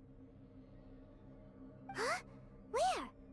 Oh, look! Those plants have withered! That whole area is kinda gloomy. Even the air looks like it's filled with ash. Oh, Paimon doesn't like the look of this. That is the withering. All right, traveler. We're going to have to enter that withering zone. Once inside, we'll need to look for what we call tumors of the withering. If we eliminate those, then the area will be saved. Thank you, but I must warn you. Don't push yourself. This is your first time handling this sort of thing after all. Even with elemental powers, once you step inside the withering zone, you may experience extreme discomfort.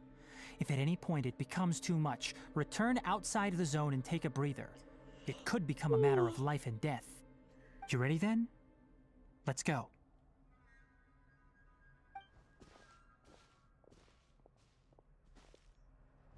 First, we must locate any branches sustaining the withering zone.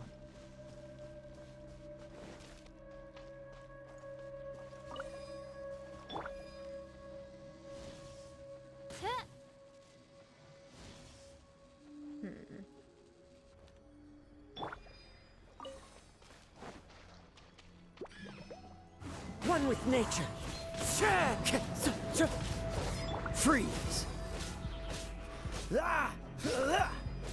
Oz revealed by...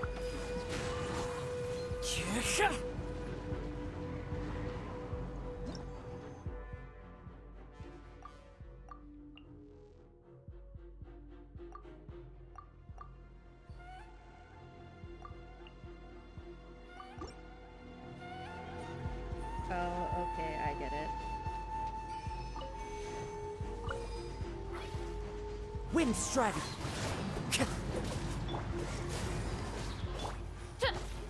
Midnight Phantasmagoria! The wind knows me.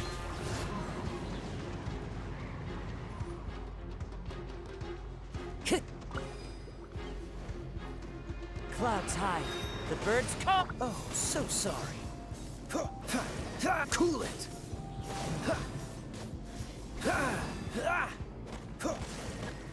Scatter!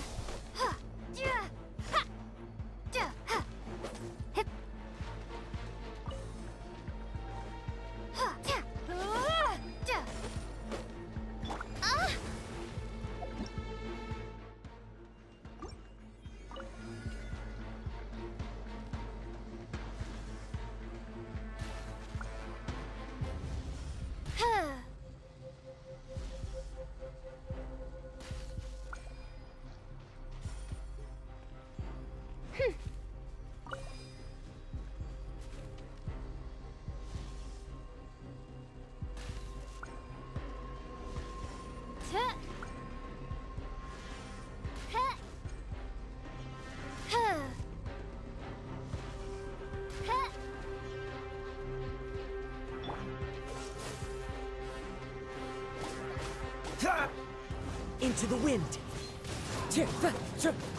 By royal decree.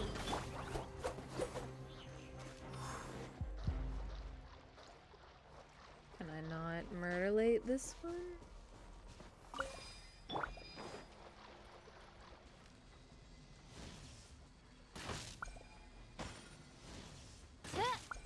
Guess not.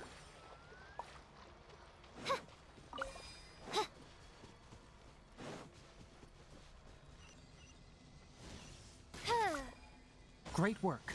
Now that all the branches have been cleared, we'll need to take care of the tumor. The wind knows me. Oz revealed by... Dodge this.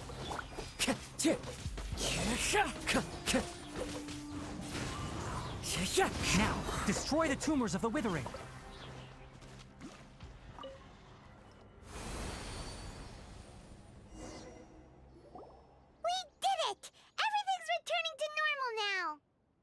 Yes, thanks to you two. We were able to quickly restore this area back to normal. Tainari? You make it sound like we did well, but why does Paimon have the feeling you're worried about something? It's that obvious, huh? Alright, it's like this.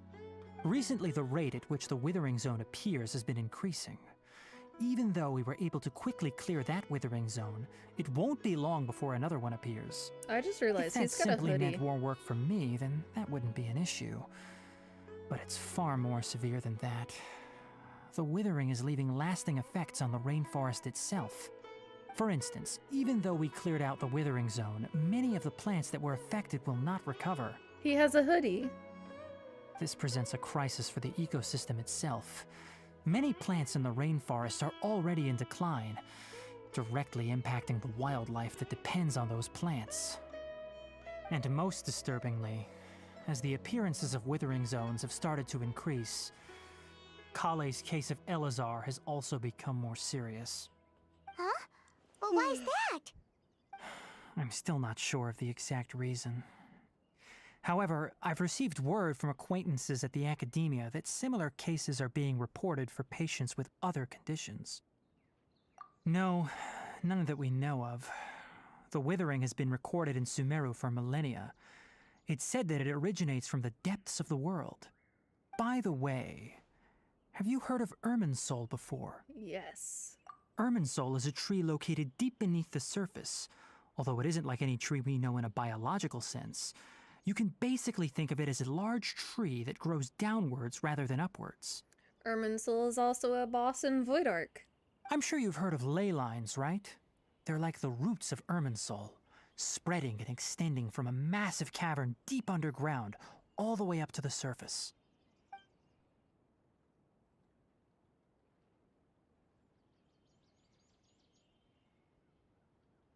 Ley lines continually absorb the memories of this world, which are then funneled into Irminsul, allowing it to collect knowledge and wisdom from ancient times to present day. The Dendro Archon is known as the God of Wisdom because her consciousness is directly connected to it. It is also said that the Dendro Archon's power is a manifestation of Irminsul. And as for the Withering, its emergence is related to a disease that's affecting it. That's right.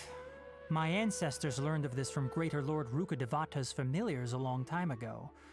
But even those mysterious creatures did not know of a cure for Irminsul. I'm afraid we Rangers will be battling the Withering Zones here for a long time until a cure is found. Alright, that's enough on this topic for the time being. Now that we've taken care of things here, it's time for us to head back to Gandharvaville.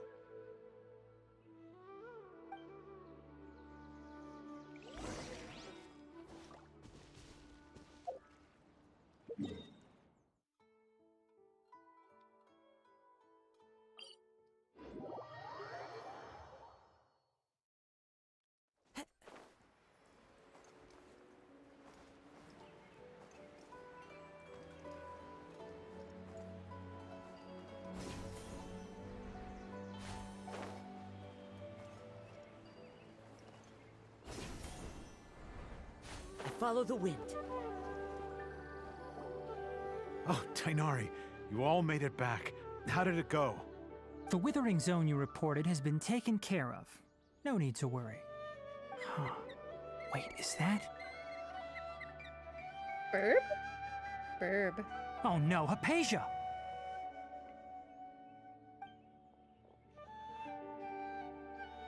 Huh? What's wrong, Tainari? This Duskbird is Hypatia's designated courier for urgent news. You do remember her, don't you? She's the scholar you and Paimon were following when you first arrived in Sumeru. Oh, her? How could we forget? So did something happen? Let me see what's written in the letter first. Oh. So what's it say? And what's with that weird expression on your face? Just let Paimon read it. Huh? All Paimon sees are 3 squiggly lines. Yes, allow me to explain. After we brought you from Hypatia's cave to Gandharvaville, Hypatia resumed her meditation. She must have just finished. It's been nearly 3 days since she's had anything to eat, and it appears she's forgotten to prepare some rations. This letter is her asking us for help. We need to go. What? You mean she's been sitting there for 3 days? Hey, wait, how did you know all that from just a few lines on the paper? Well, obviously because this has happened before. Last time she drew 5 lines, and by the time we found her... Well, I'd prefer not to remember that. Needless to say, Hypatia's been through worse, but we should still get to her as quickly as possible. I've got some emergency rations set aside for times like these. Paimon, Traveler, could you two bring these to her? Wait, you want us to bring her the rations? But will the Traveler be okay if her cave is still filled with that funny incense? Let's find out. Here, Traveler, take a smell and see. So, how do you feel? Huh? Really? You're not Feeling even a little drowsy? But wait, how'd you know that she'd be okay this time, Tainari? Back when we were clearing the Withering Zone, I observed that she could adeptly manipulate the Dendro element. I knew then that she would be fine. And if I may ask, when I was telling you two about Irminsul's ley lines, was what I described similar at all to what you saw while you were unconscious? That's correct. Those weren't hallucinations at all. Though I don't intend to apologize for deceiving you. Because what you saw is of significant importance. Not just for the nation of Sumeru, but the entire world of Tevat. My forefathers were shown much favor by Greater Lord Rukkhadevata. We took an oath to protect this nation together with her. Now that that duty has fallen to me, it was part of my responsibilities to ascertain whether you could be entrusted with the fate of Sumeru. Now, after seeing you in action with my own eyes, you have earned my confidence, and I no longer feel the need to hide any secrets from you. When you passed out, your consciousness had connected directly with Irminsul. What you witnessed were actually real memories contained within Irminsul itself. I could try to tell you more, but it would be better if you went to ask Hypatia instead. Her focus on meditation and use of Spirit Borneol are aimed at establishing a connection with Irminsul, just as you did. That sounds nice and all, but will she really help us? Seriously, she completely ignored us the last time we tried talking to her. That was because when you ran into her, she was in a special phase of her training. During that time, she must avoid communicating with others. Please, wait here for a moment.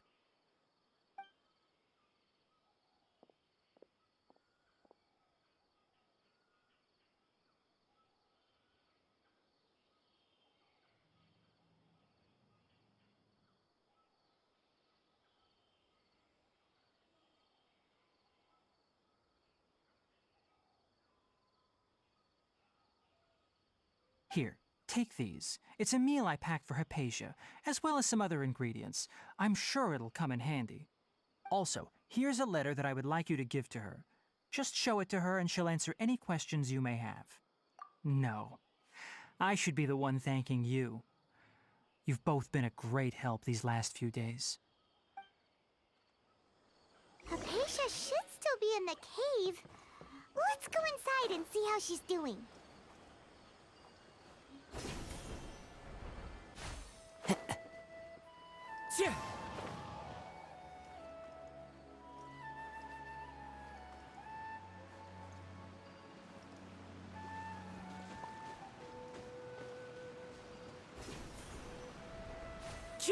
I follow the wind. Hypatia should still be in the cave. Let's go inside and see how she's doing.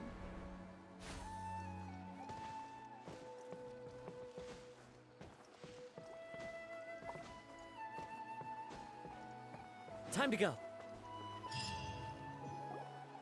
Hello? Hypatia? Hey, there's nobody here. Maybe she went out to look for some food. Let's try looking around the area.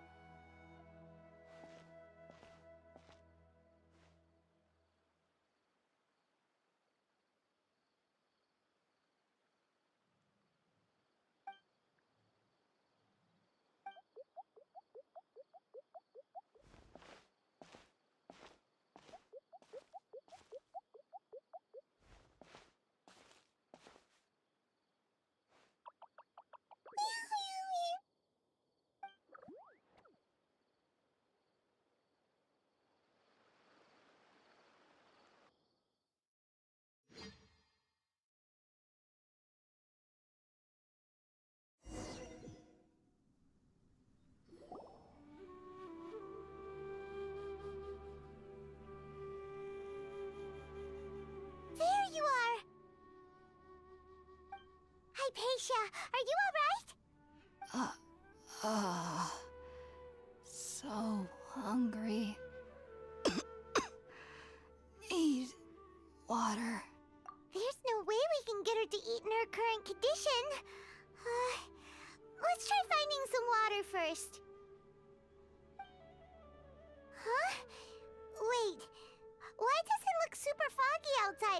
sudden. Anyway, let's go look around.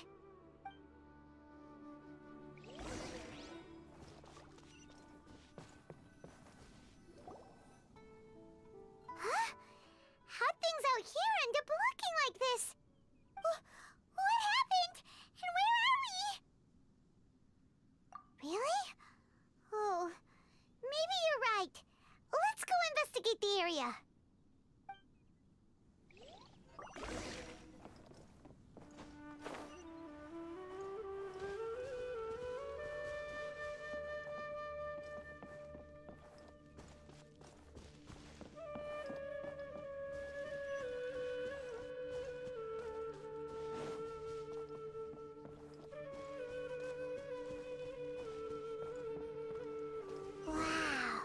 This place is huge!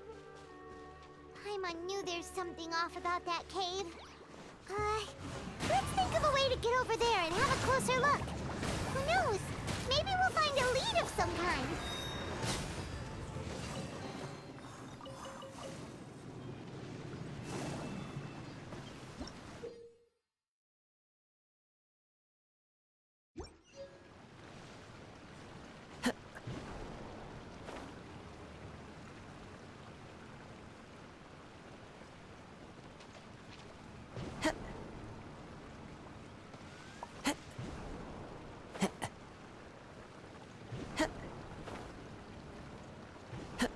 Yeah.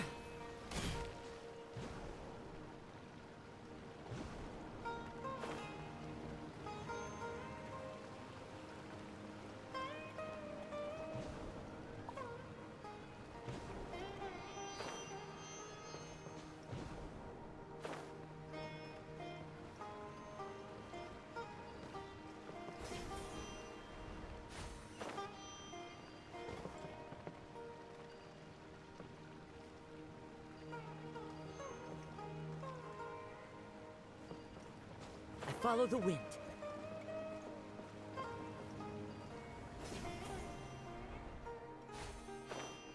Yeah.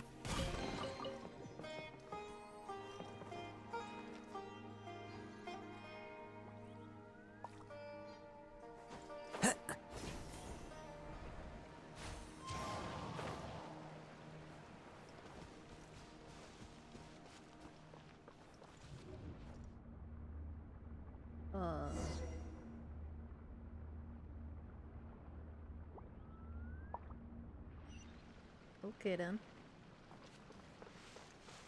Huh? What happened just now? Why'd everything around us suddenly change?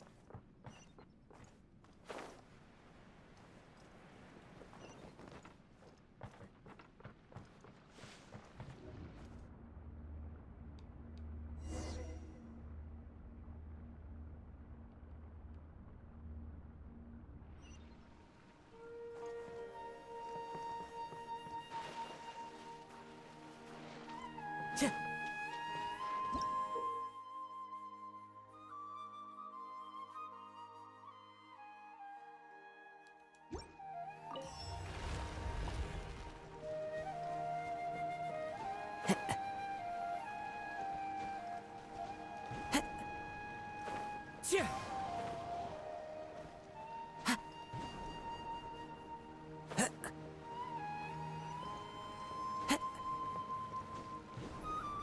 Yeah.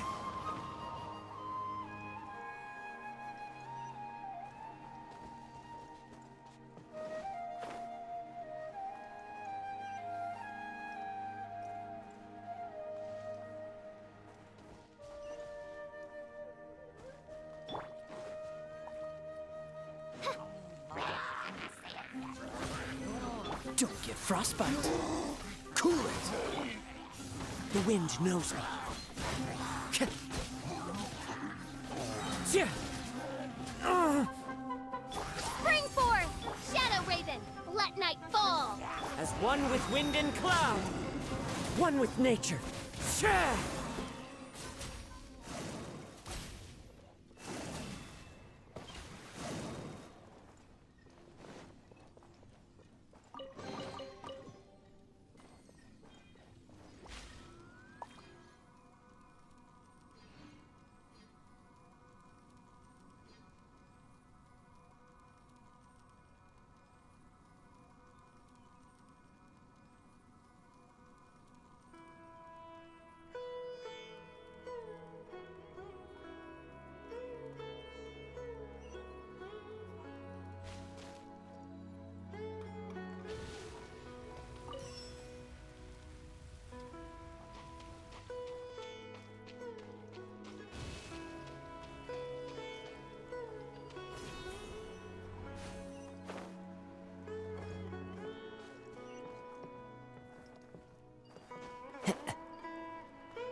Follow the wind.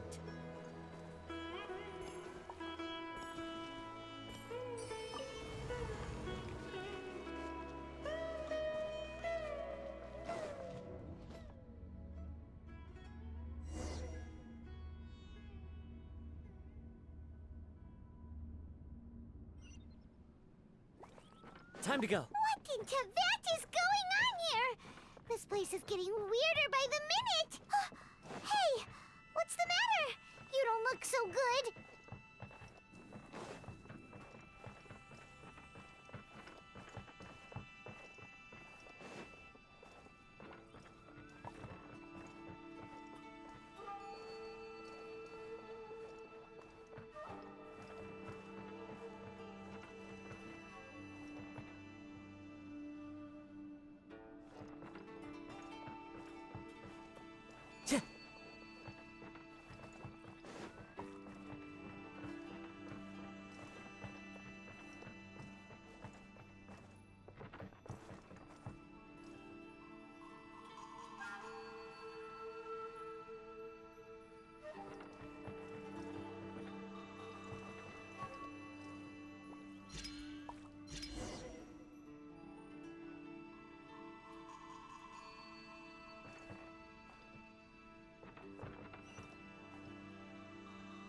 Oh, that's trippy.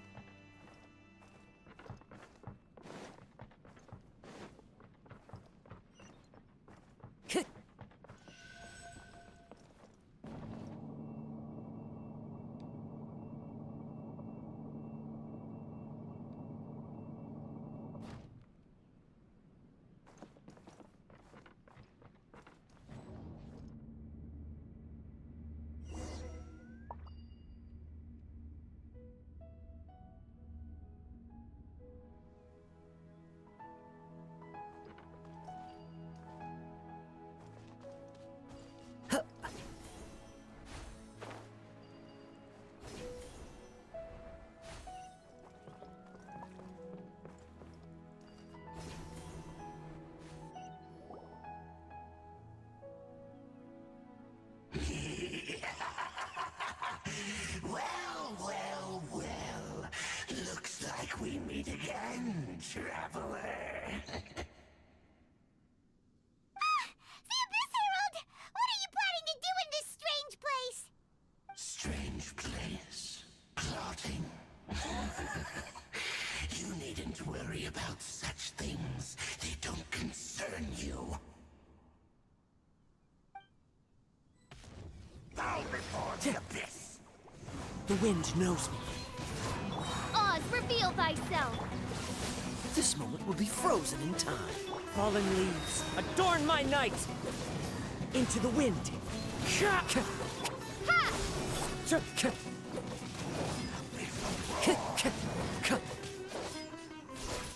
The wind knows me. Wings of darkness! Come, sever night from day! Scatter! Freeze!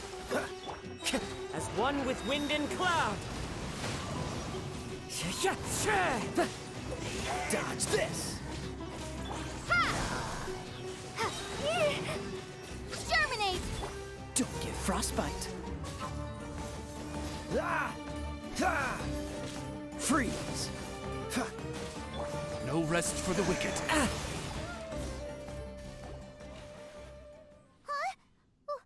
Why can't we beat this guy? Oh, Paimon doesn't get it! We've faced others like him before! What's wrong this time?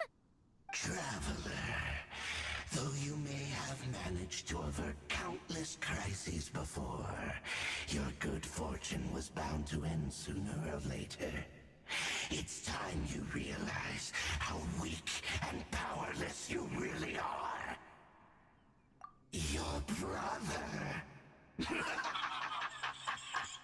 Oh, pitiful traveler. Are you really so ignorant? Or are you just living in complete denial? His Highness has long since forsaken you. Your meager existence in his eyes is that of an annoying bug, only to be stepped upon. Wow, rude. The bonds of love and family which drive you to find your sibling are utterly gone. Your journey is meaningless. But don't you fret now. Today will be your last. Now die!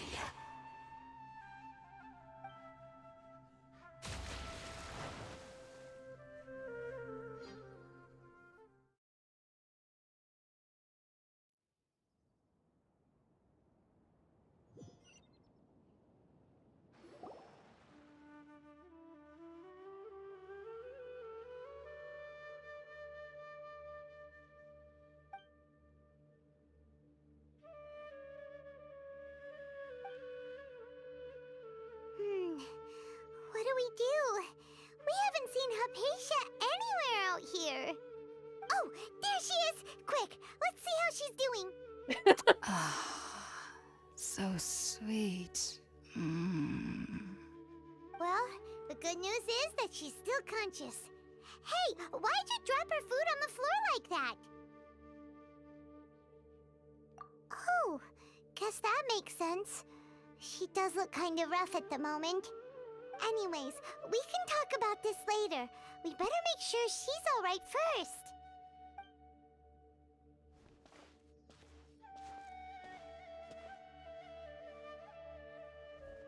Whoa, wait a sec. Look at all this fruit lying around her.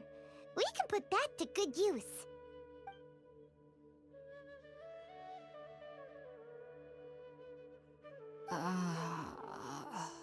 Who is there? Tainari, is that you?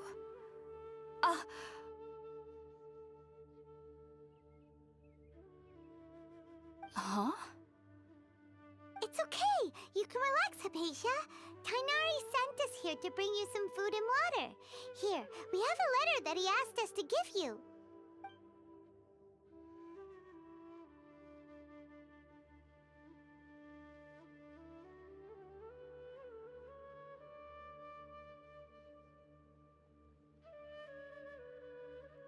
I see. So, you're friends of Tainari. I apologize for all the trouble I've caused you.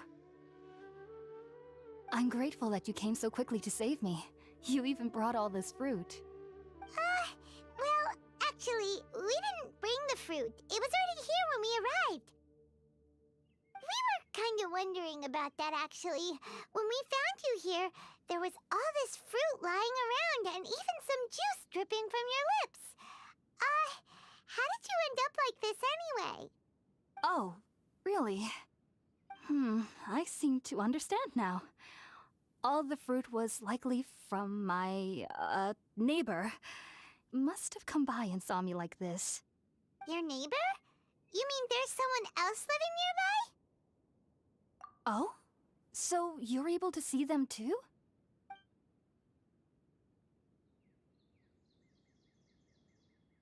Wait, hold on a second, Traveler. You say that before we arrived, you saw some mysterious creature and suddenly had a strange dream? Isn't that a little too crazy to believe? No, I actually do believe what the Traveler is saying. I myself had a similar experience once before and ended up scaring my timid little neighbor here. You needn't worry. They mean you no harm. They only dragged you into the dream because they hoped to buy themselves a little time in order to scurry away. So, Hypatia, just what kind of creature is your neighbor exactly? I'm not sure what it's called, to be honest. But I do know that they have some sort of deeper connection with the Dendro Archon. I know this because the first time I saw them was also the exact day my consciousness was able to form a connection with Irminsul. Even after I opened my eyes and stopped meditating, my heart was still pounding, and my mind was racing with all the knowledge that I had touched. And at that very moment, I suddenly noticed a small figure at the opening of the cave. In my curiosity, I began to walk over to the creature. They must have already been used to me living in the cave, because they didn't seem to mind me approaching them. They just kept doing whatever they were up to. It wasn't until I crouched down next to them that they suddenly realized that I could see them. Oh! And then? And then I had a dream. By the time I came to, they were nowhere to be seen.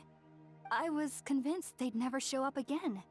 But sure enough, I saw them nearby a few days later. And they weren't alone.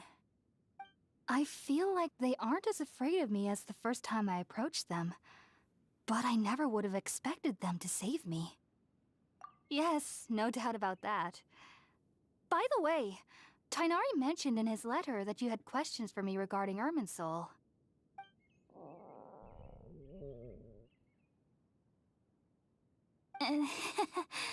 Sorry about that.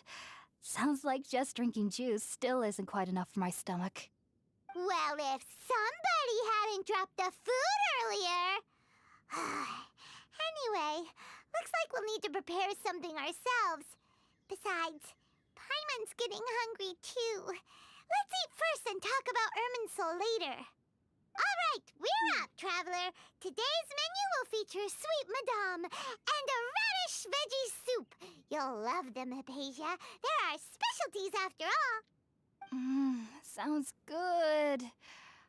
I've never tried any dishes from other nations before. I certainly look forward to it. It's been so long since I've had a decent meal, too.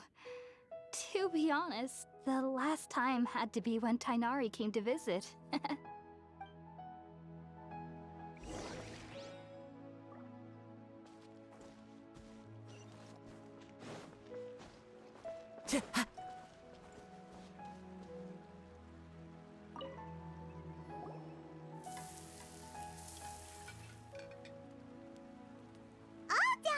Let's use the empty box that Tainari gave us since we already washed it. Oh, it smells amazing! And the box is a nice touch, too! Let's go serve this up and start eating with Hypatia!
Time to go.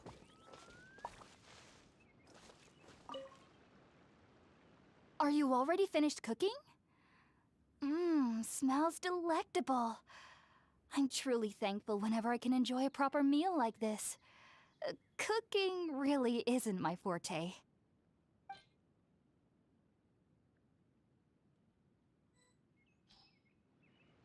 Whoops. Are you already finished cooking?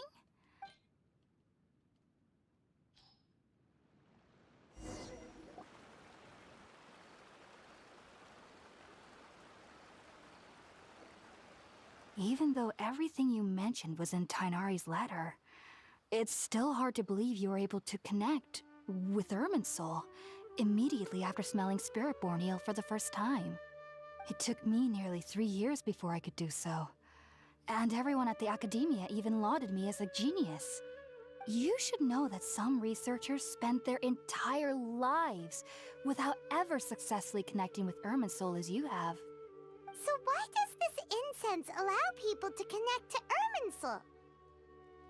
The ingredients used to make Spiritborn ale primarily consist of plants created by Greater Lord Rukkhadevata.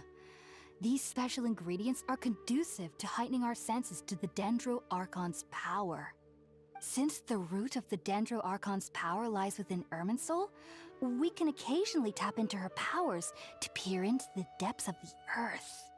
Naturally, anyone who can establish a connection with Irminsul in their first ever attempt must be a person of great understanding. Makes sense. But Paimon's got a question. Why was she sensitive to the smell of those plants for such a long time? That was primarily due to her body's unique constitution. Stimulated by the incense, she could perceive the Dendro-Archon's power and experience the sensory overload, hence the adverse reactions. Taking in any scent similar to the ingredients of Spiritborn Ale would cause adverse effects.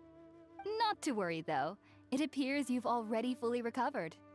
Technically, your body should still be sensitive to the powers of the Dendro-Archon, but unless you're using intentional meditation techniques, the scent of Spiritborn Ale should no longer trigger such reactions. Whew. Well, that's a relief. I must admit, I am quite envious of your abilities. Even if it meant suffering from pounding headaches for the rest of my life, I'd consider it worthwhile so long as I could connect with Irminsul at will. Whoa, you're really serious about this whole thing, aren't you? I am a researcher after all. As a member of the Ritaoist Darshan at the Academia, my main area of research is the stars and their connection to the fate of living beings. But there is still so much we don't know, especially regarding the mysteries that lie in the starry skies. Which is why I must turn to the all-knowing Irminsul for answers. If only my perception wasn't so limited. Unfortunately, I cannot guarantee that my every attempt to attune with Irminsul will be successful, or that doing so will leave my consciousness intact. I am currently in the stage of training known as Satyavada life. Many researchers in Sumeru have lost their minds while seeking to attune with Irminsul during this stage. Sages have said that Irminsul contains divine knowledge, and touching such knowledge without the proper preparations and abilities will only lead to one's mind caving in on itself. That's why we meditate alone. We need to ensure that our minds will be calm while minimizing the possibility of involving anyone else. Whoa, so knowledge from Irminsul can be super dangerous. Aren't you afraid of the risks, Hypatia? Of course I do. Especially during nights that are pitch black with no moonlight, and dead silent without even the sound of insects. However, I've been feeling better as of late. I don't get as scared anymore knowing that I have a little neighbor living nearby. I believe that being able to see them is a sort of blessing from the Dendro-Archon. But what's strangest of all is that they're clearly an envoy of the God of Wisdom herself, and they have the curious power to make people dream. What's so strange about that? It doesn't sound so out of place for a divine being, does it? Well, it's strange because nearly nobody in Sumeru can ever dream. Oh, is that true? Yes, well, to an extent. Only children can dream in Sumeru. Adults, however, never do. The sages say that wisdom implies rationality, but that which occurs in dreams is often neither rational nor logical. Yes, if one struggles with anxieties, those emotions could influence their dreams. The fact that the people of Sumeru do not have dreams is seen as a blessing by the sages. They believe that Greater Lord Rukkhadevata, the God of Wisdom, is keeping us away from the foolish delusions you encounter in your sleep. I was born into a family of scholars in Sumeru City. Ever since I was a child, my parents would always tell me that I'll know I've grown up once I stop dreaming. I studied hard, enrolled as a student in the Academia, and went on to become a researcher. Sure enough, I never dreamed again. But then, on the day I scared the little Aranara, I suddenly saw a dream again. It was incredible. Though I don't exactly remember what I saw, I clearly recall the feeling. I suddenly felt like I was a child again. Back then, I was foolish and ignorant as any youth would be, but I was free of fear. Maybe dreaming isn't as bad as we've made it out to be. Just be sure not to speak of this if you travel to Sumeru City. They'll look at you as if you've lost your mind. So, do you have any thoughts about the things she saw when she connected with Irminsul? Sorry, I'm afraid I don't have any answers as of now. All I can say is that what you saw is a memory contained within Irminsul itself. World forget me. What could that possibly mean? If only I could ascend past Satyavada life and begin Paripurna life, I might have some more answers for you. If you two are ever in the area again, please be sure to come and see me. There's no need to be thanking me. You two are my saviors. Besides, I'm already looking forward to tasting some more of your cooking.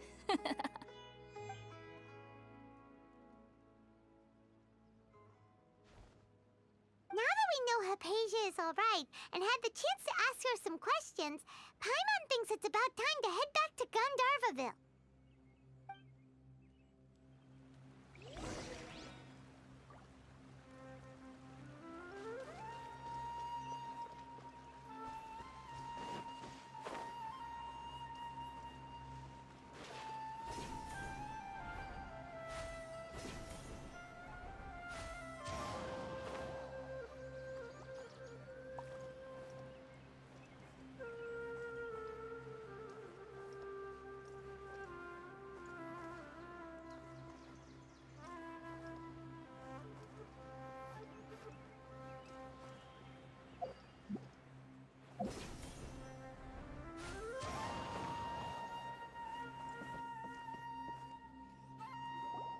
Think about it, Tainari. Refusing to join is tantamount to burying your head in the sand.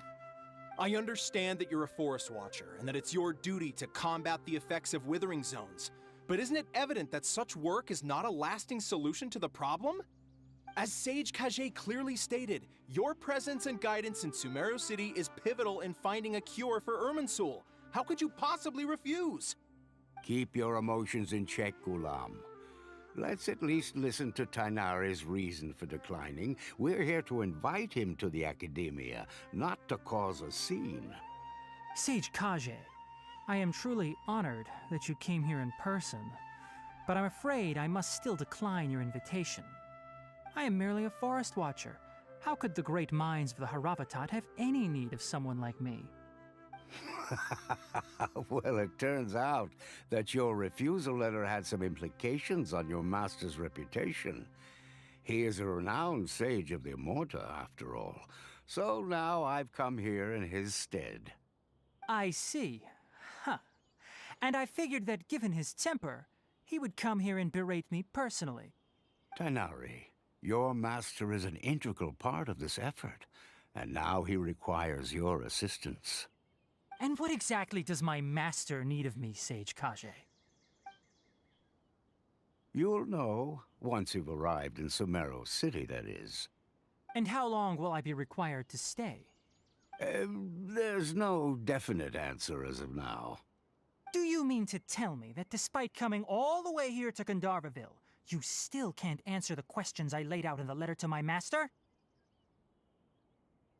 If that's the case, then I'm afraid I cannot give you a definite answer either. Tainari, but you... So be it. Come, Ghulam, we're leaving.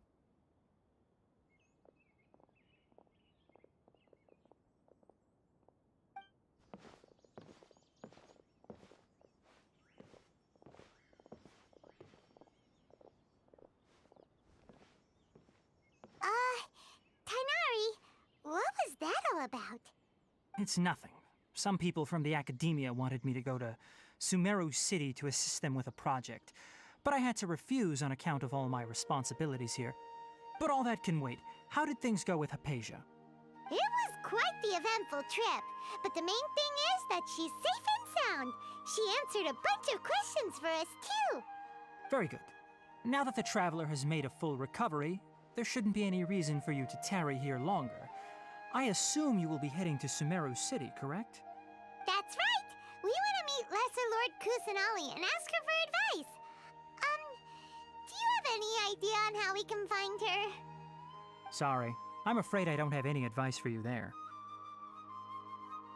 Well, do you at least know anyone we can try asking in Sumeru City? Let me think. My trips to Sumeru City have been fairly short, and most of my acquaintances are researchers. How about this? I'll write you a letter of introduction that you can give to a researcher I know. He's from the Immorta Darshan and is adept at gathering information. Asking him might prove worthwhile. Also, when you enter Sumeru City, you'll probably end up receiving something like this item here. I'm not sure if it will ever come in handy for you, but maybe you can give it a try. Oh? What is it?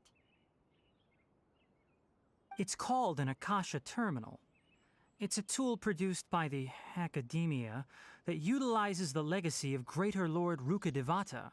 Some say that this very item is the basis of Sumeru's reputation as the City of Wisdom. Needless to say, this device and its usage fall under the Academia's expertise, so I'll leave it to them to show you how to use it. Welcome back. What did you do, aside from Miss super trippy dream thing that happened? Great! Next up, Sumeru City! But wait, before that... That's right! Tainari, we have something important to say to Kale before we leave. Is she doing better now? Yes, she's doing much better. After being confined to her bed all this time, I thought a little walk would do her some good. Last I saw her, she was taking the path towards the North Crossing. She knew you two would be leaving soon, so she must have wanted to see you off. Thanks, Tainari. All right, let's go! Farewell, and good luck to you both. The "oh, but now I want another one" problem?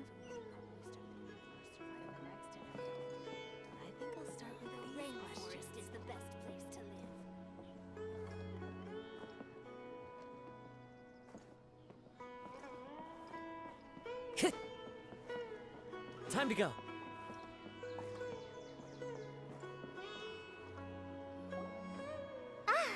I've been waiting for you two. So you're a Labrador. Well, never mind. I guess I should just wish you two a safe and successful journey. Thanks for waiting here just to see us off, Kale. We're headed to Sumeru City. So, Labradors don't have an off switch, so you have to very carefully ration their food based on their weight and age and stuff, because they'll eat however much food you give them. That's why you see so many, like, seriously unwell Labradors. It's because they will just eat everything. Like, you have to keep their food out of reach too, because they'll literally sit there and eat an entire, like, 50-pound bag of dog food if you let them.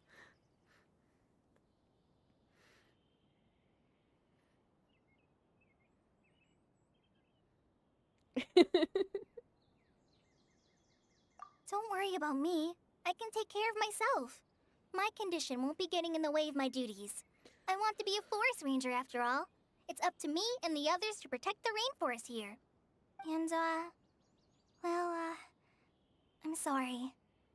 I should have told you both about my condition when we first met.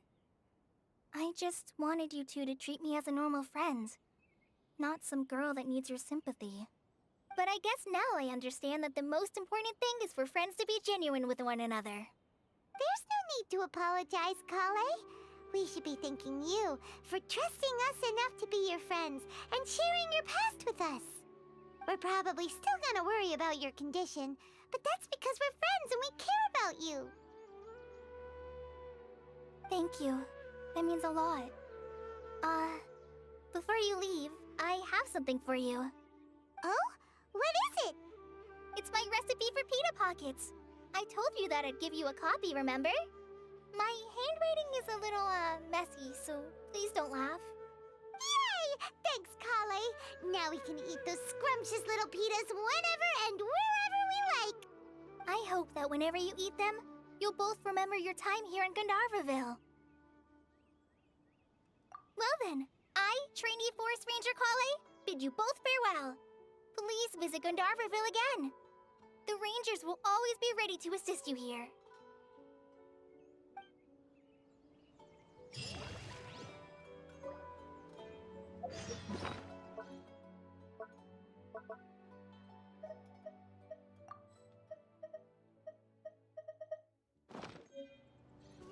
I mean, that makes sense. Food tasty.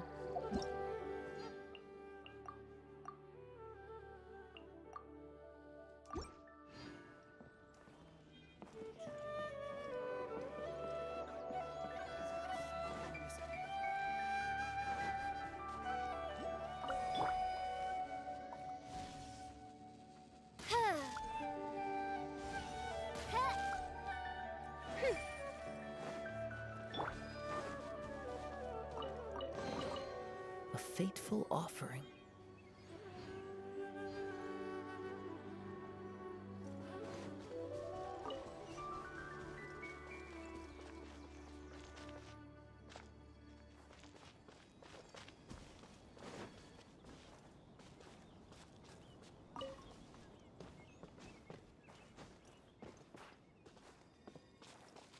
Little house? Into the wind!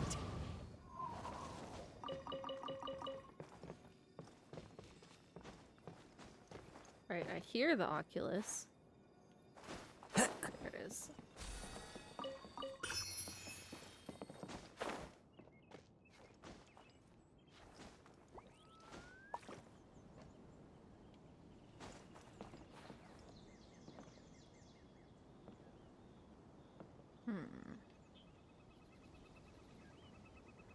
Mushrooms. Shiny zip zip.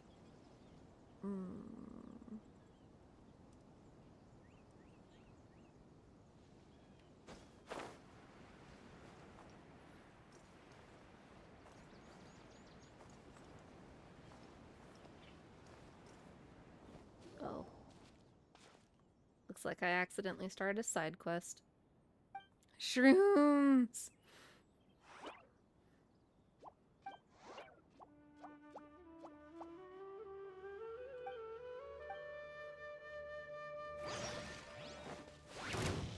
The wind knows me.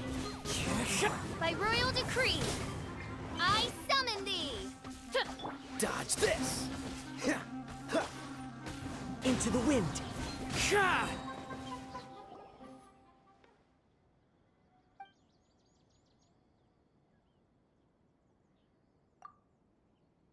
Paimon's Paimon! Freaking Paimon. There's a running joke in Genshin that Paimon is emergency food.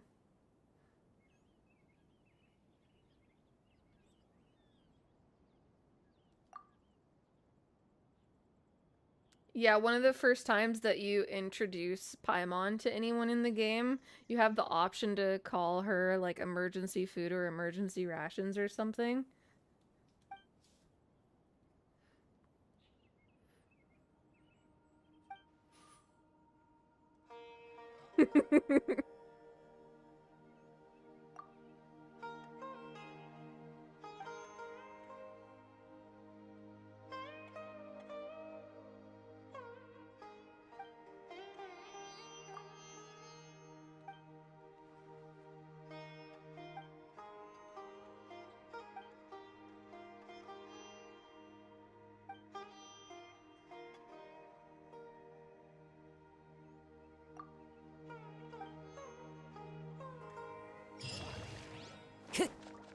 Time to go.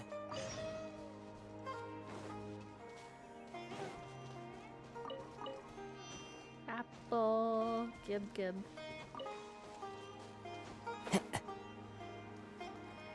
Nom nom nom apple. Oh, I got super turned around.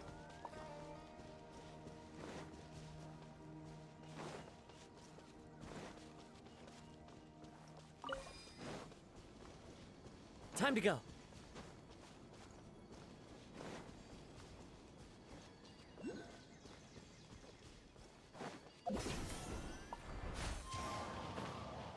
Oh, I wonder. Oh, that hurt.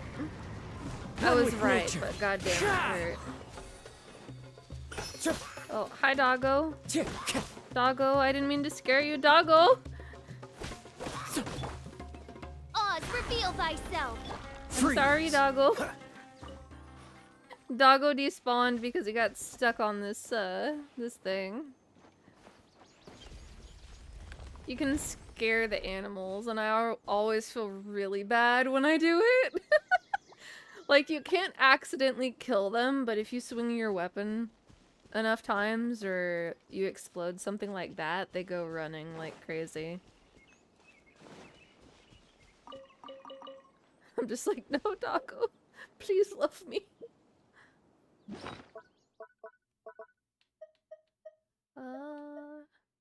Ooh, taiyaki. Num num num. I'll just use these though. So this is another one of those games where their food, while we're on the topic of that, look really good.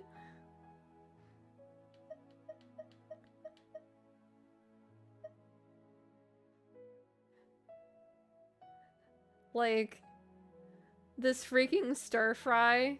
I hate mushrooms, but it manages to make mushrooms look tasty.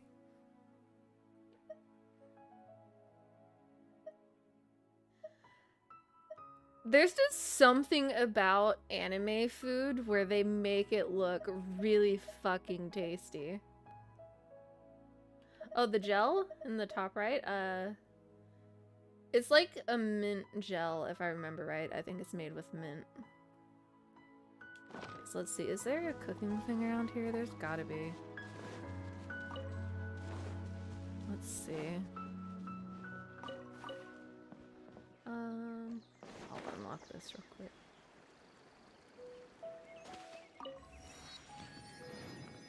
There we go, I can summon my boat now. Because I did want to show you the food in the game. Doggo!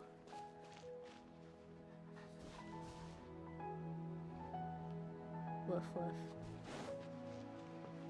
I guess that's one that won't follow. Oh wait, nope, it does follow me. Hello, friend!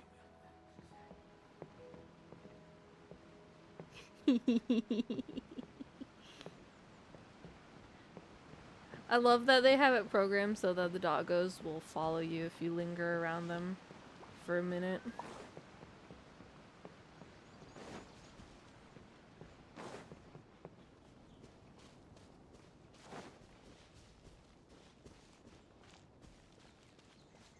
There'll be a cooking pot around here somewhere.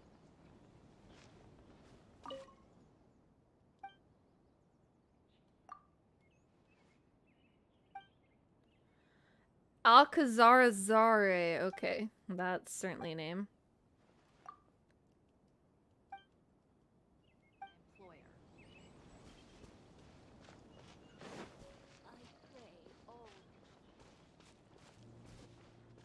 Is there a food cookie thingy here? No. What about around here?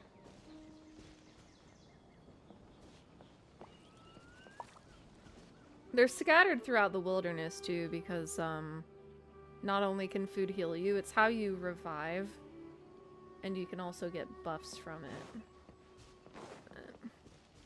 Oh, this is a pretty spot. I love the sunset lighting in this game. It's so good.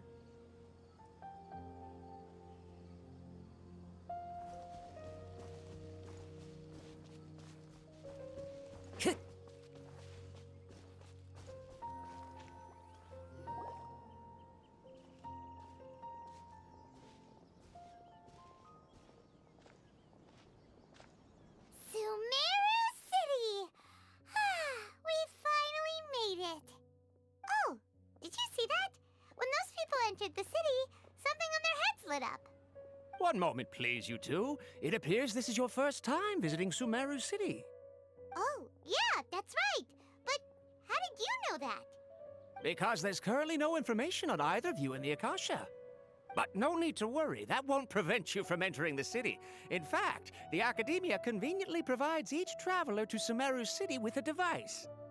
Perhaps you two have heard of the Akasha before. It's our beloved Greater Lord Rukkhadevata's lasting legacy, a treasure trove of collected knowledge. It's cute that they're calling it the Akasha, because it's probably derived from the Akashic Records, IRL. Which is a historical interesting thing. After centuries of tireless research on the Akasha, the Academia created one of its most ingenious inventions, the Akasha Terminal. As long as you are within Sumeru's borders, you may use an Akasha terminal to connect directly to the Akasha and access any knowledge you need. I should mention that due to technical limitations, the operation of Akasha terminals will be much smoother and more effective in large cities such as Sumeru City and Port Ormos. Oh, so this is the thing that Tainari was telling us about. It sounds pretty amazing. You two are quite fortunate. Until recently, it was standard practice to only issue Akasha terminals to outlanders who spent an extended amount of time in Sumeru. However, this policy was recently changed, and now all travelers are issued one upon arrival. Here are your Akasha terminals. Please handle them with care. It kinda looks like a leaf. To activate it, simply hold it in your hand and say the following phrase to yourself. May the mighty God bless us with their voice of wisdom. Sounds like a way to get tempered, bruh. Oh, since this little doodad lets you access knowledge, maybe we can use it to find a way to meet Lesser Lord Kusanali. Let's give it a try.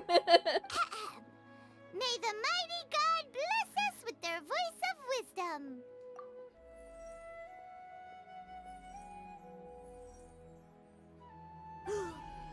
Whoa! Just now, something clicked, and Paimon suddenly knew how to use this thing. It seems all we need to do is concentrate on what we want to know, and bam! You get it. Oh, that'll come in real handy. I want one of these IRL so that I can, you know, not forget people's names constantly. Okay, thanks. Exactly. That is the power of the Akasha. And with that, let me officially welcome you both to Sumeru City. May the wisdom of the Dendro Archon always be your guide. Granted, that won't help my parents with the problem they have. Sometimes when they go to fuss at Clarice when she's getting into something, they'll say my name instead. And then sometimes when they're giving me food, they say Clarice instead.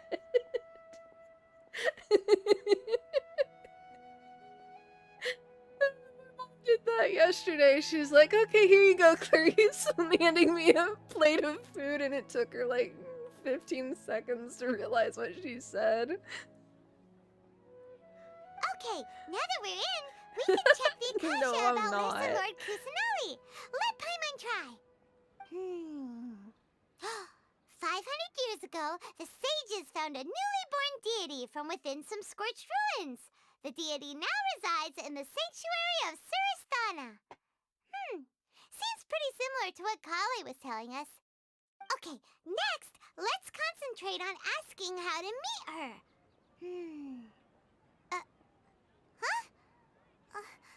Paimon doesn't sense anything. The Akasha didn't respond to Paimon's question. Oh yeah, something you missed earlier was adults in Sumeru apparently don't dream.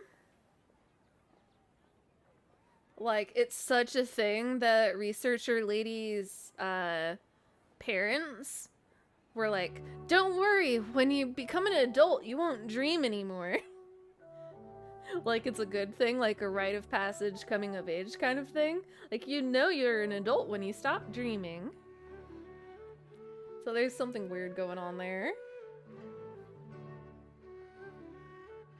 Oh, come on! Ugh. Focusing on this question feels like when you have something you're trying to remember and it's on the tip of your tongue, but you just can't think of it. Ugh, Paimon's brain is exhausted. Maybe I'll indirectly find more information about Kusanali. Oh, smart idea! But what are you going to ask it? Think, why doesn't the Akasha answer my question? Think Lesser Lord Kusanali. Think Greater Lord Rukkhadevata. Why doesn't the Akasha answer my question? A vague thought suddenly comes to mind. The Akasha doesn't unconditionally respond to every query. Also, even if the same query is requested by multiple people, the Akasha still imparts knowledge based on each person's identity, age, experiences, and other demographics. Yeah, so can this replace the internet? It seems like a good idea. And then put an age limit of like 20 on all MMOs. Huh. Okay, thanks. Could it be because we're Outlanders and we've only just arrived in Sumeru? You know, maybe we're not qualified to receive an answer to this sort of question or something.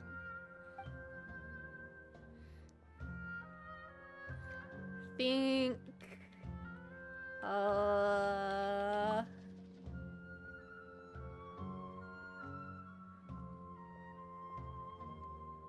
Some knowledge began to trickle into my mind for a moment, but there wasn't really anything that I didn't already know. Those kids back there are gonna get tired of jumping eventually. You too? Well, glad it's not just Paimon.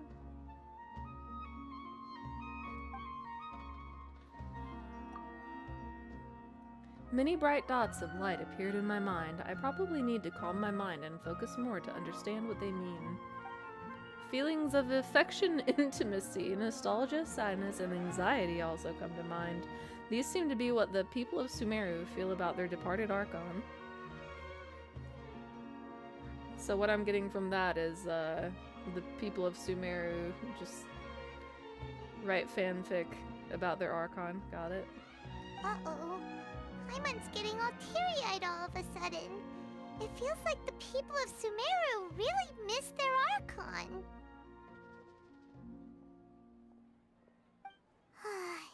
Well, seems no matter which way we try, we can't find anything that'll lead us to Lesser Lord Kusanali. Guess our only choice now is to try meeting with the researcher that Tainari recommended. He's from Sumeru and even has a position in the Academia. Maybe he'll be able to access more info from the Akasha. Let's see. Tainari wrote an address on the letter's envelope. Oh, it's not far from the... Whoops, I cut her off. Oh.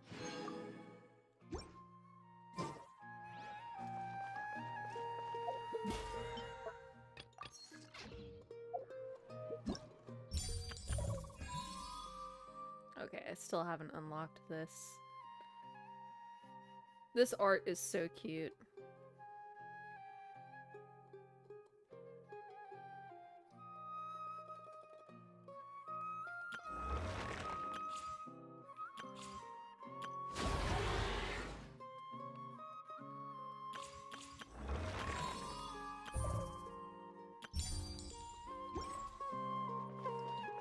Let's head over and have a look. Hopefully he's at home. I've been handed all the cumbersome tests Hello, again. are you Rohawi? Yes, that's me. Can I help you? Great! You see, Tainari sent us here and... What? Tainari? Please, there's no need to say anything, really. Sure, I admit that the article I published last month wasn't my best work, and maybe the data didn't produce the most convincing results, but... Here! This is a letter from Tainari! Oh, let me see... Oh! Ooh, what a relief. You two nearly scared the life out of me. So you two just have some questions for me? Seems even Tainari acknowledges my innate ability for procuring information. So, what is it you two would like to know? We want to meet with Lesser Lord Kusanali. Do you know a way we can do that? You mean you want to meet the Dendro Archon herself? This isn't exactly my area of expertise, but let me see what I can find in the Akasha.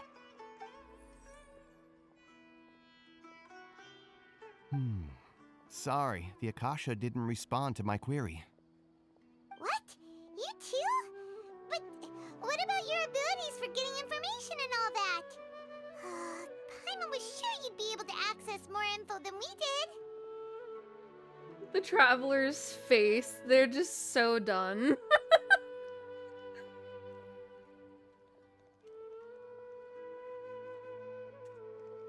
Well, as I said, this isn't my area of expertise.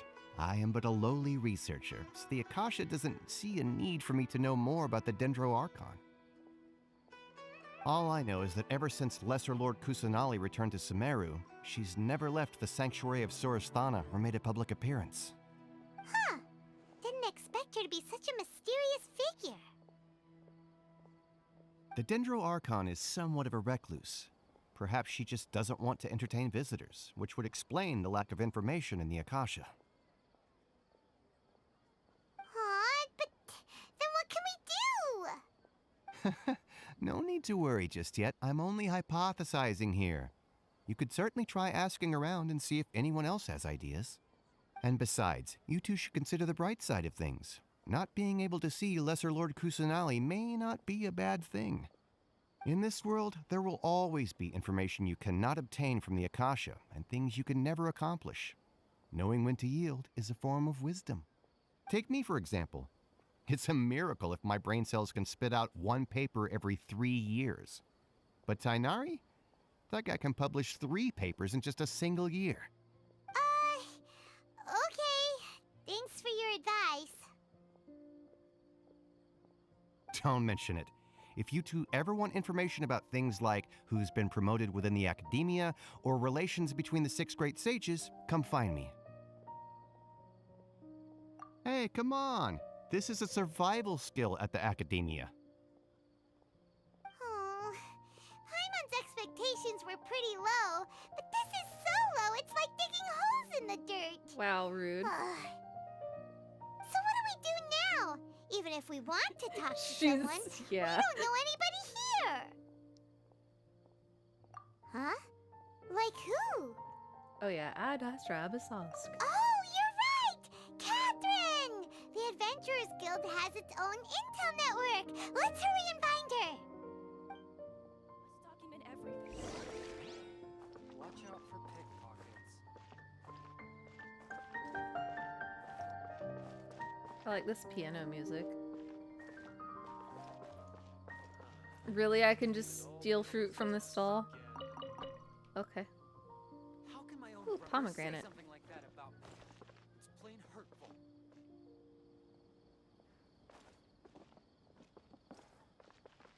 This. Don't forget that. Yes, we must document everything. Watch out for pickpockets. Eggplant. Eggplant, corn, and carrots.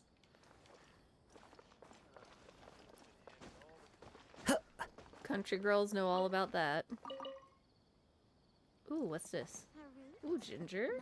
And You must resist the power of temptation. Watch out for pickpockets. let's see. Cinnamon, and I can't tell what the other spices are supposed to be. Chilies.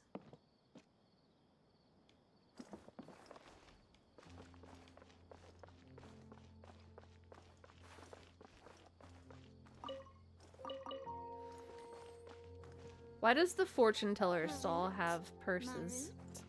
You must resist Kitty! the power of temptation. Kitty cat.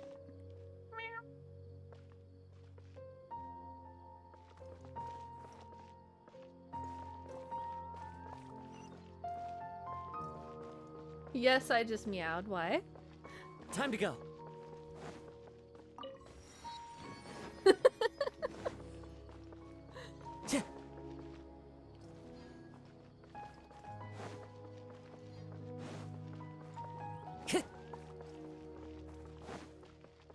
Shiny. After all this time living in the city, I still miss life. Ad Astra Abyssosque. Hello, Traveler and Paimon. Catherine, we need your help with something. Understood. The Adventurers Guild is always ready to serve you. With what do you require assistance? We want to meet with Lesser Lord Kusanali. Do you know a way we can do that? You two wish to meet with Sumeru's Archon. Understood. Please wait.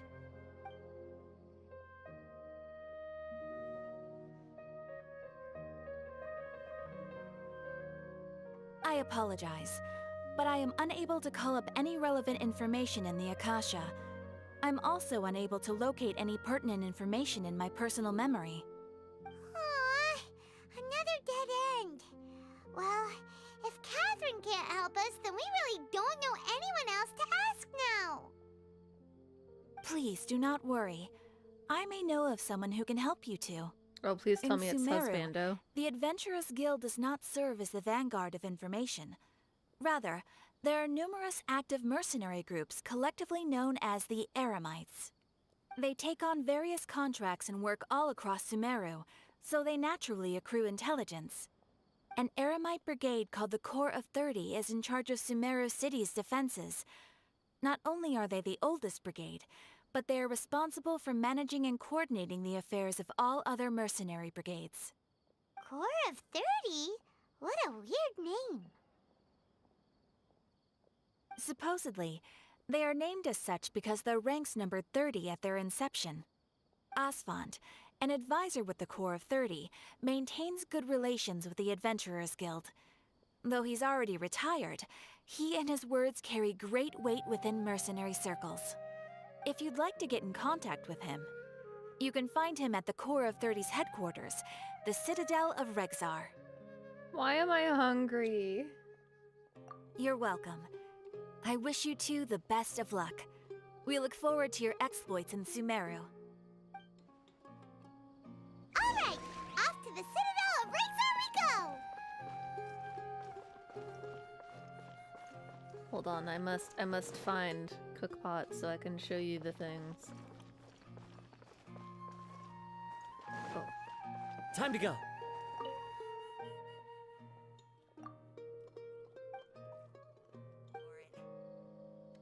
Oh, he doesn't show me a shop yet.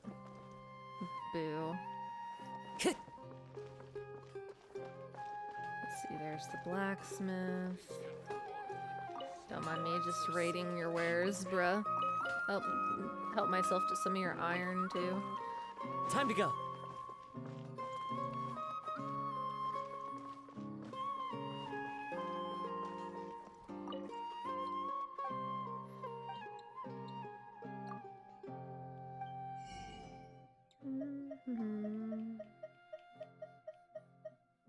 Shrimp. Shrimp sounds so good right now.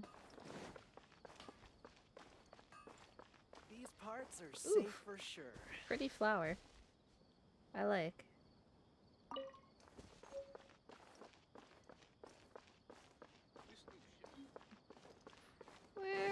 Where are all the cookbots?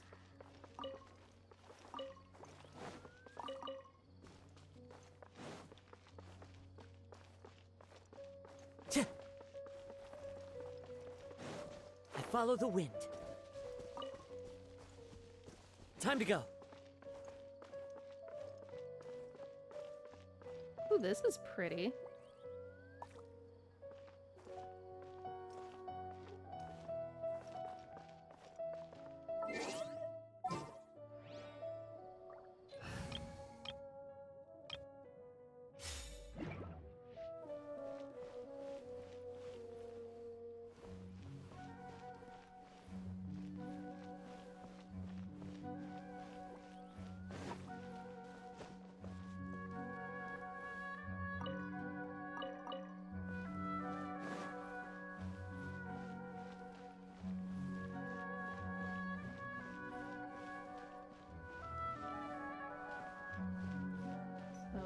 Doctor's place, that wouldn't be where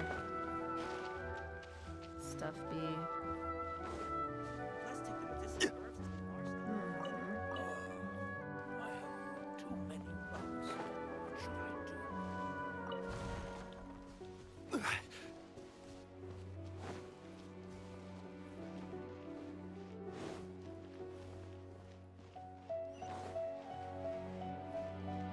How are there no cookpots around here?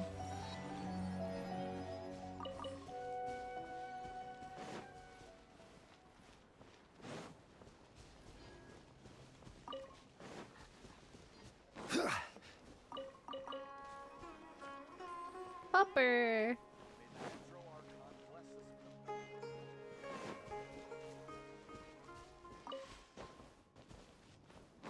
Let's see.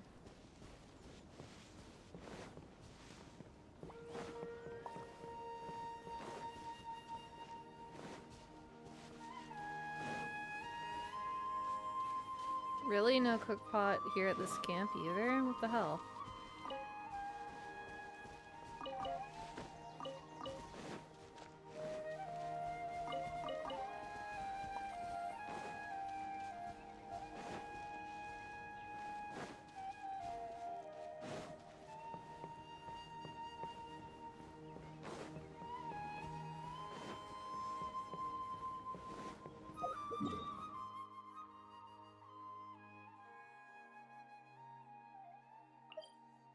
Okay, that's a cafe.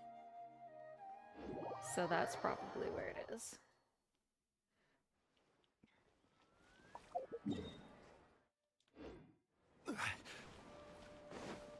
You know, the one street I didn't go down. Or is it up?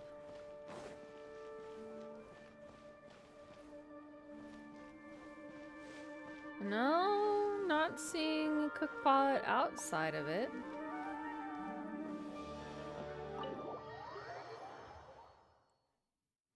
Usually it is not this hard to find a cookpot. Ooh, this is pretty.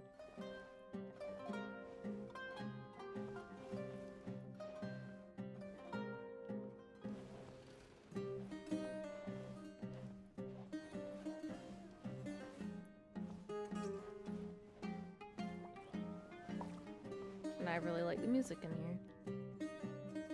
The legend of the ancient hero, Antara, is... Hey, where's everybody going?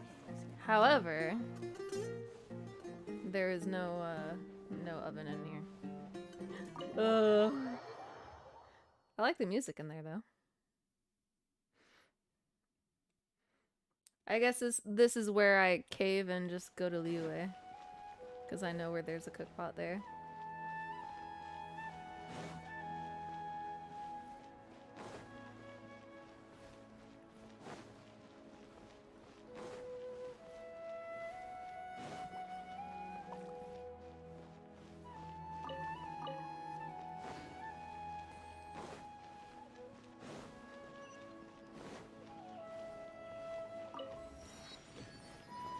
I'm also tempted to just glide off in a random direction because I'm up high now.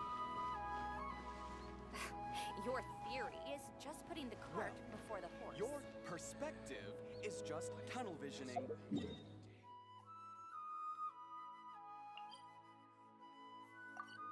Let's see.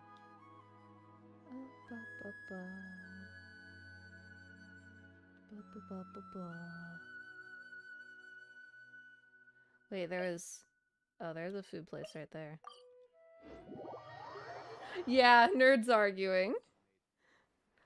Something that we were robbed of in Amarat.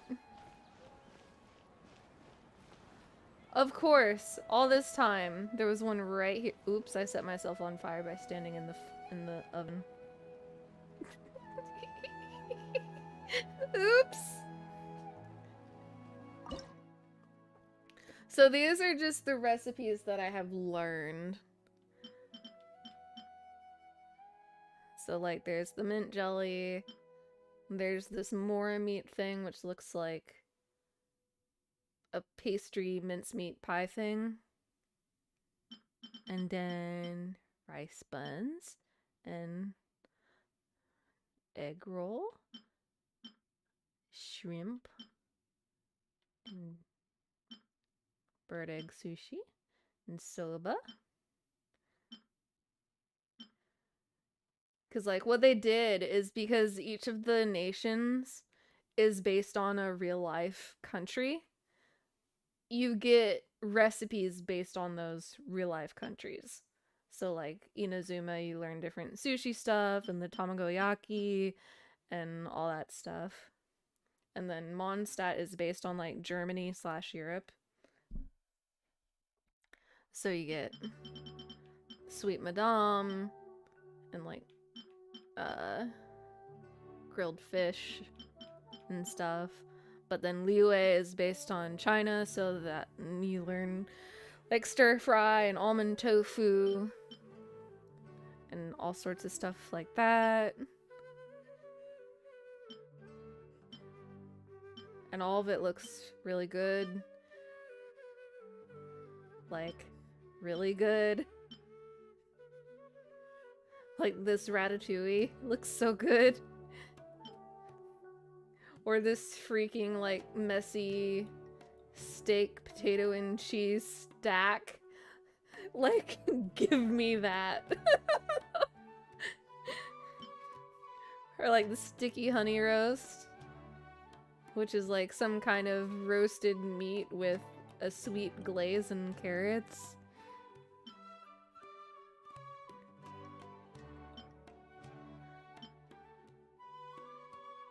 And then there's manju, fish stew, unagi,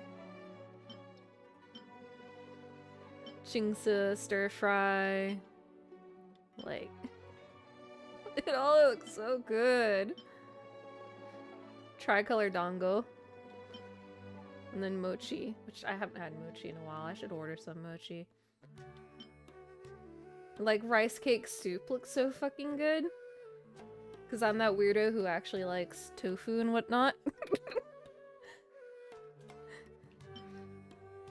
And then, let's see. Pancakes, bolognese, berry tea, rainbow aster, whatever that is.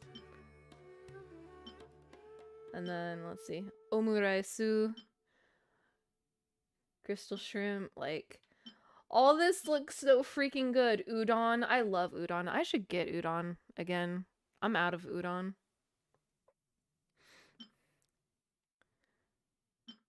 Like, let's see. Tonkotsu ramen. Lotus flower crisps look really pretty. Then what was some of the other one?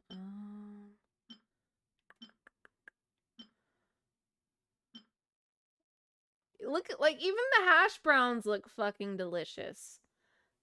Hey, why is this allowed?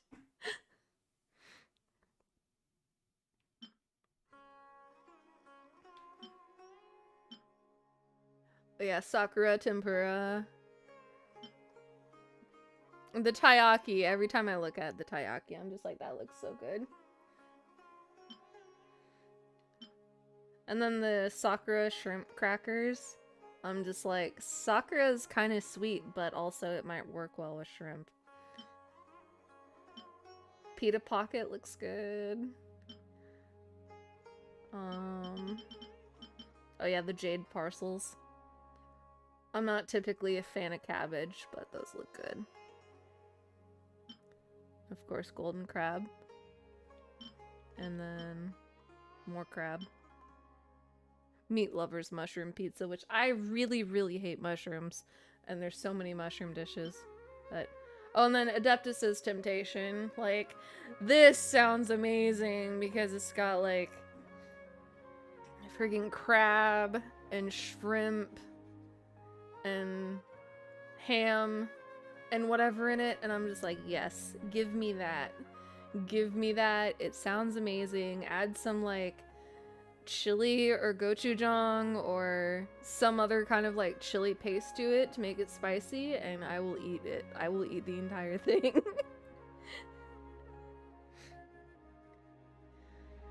It looks like it's kind of a hot pot.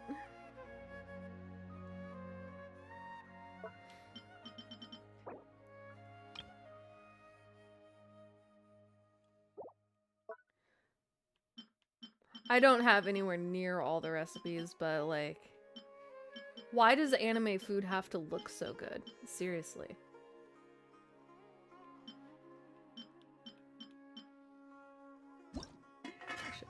I should make some.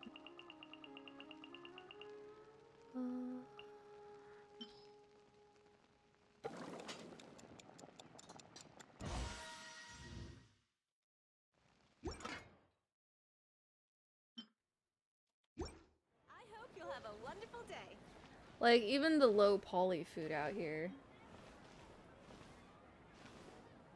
looks really good.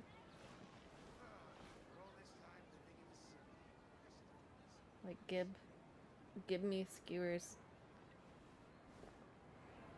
I want it all. It's probably non, yeah, because Sumeru is like, if I remember right, they said it was a mix of like India, the Middle East, and Southeast Asia or something like that. Can't remember precisely. It's certainly a mix, yeah.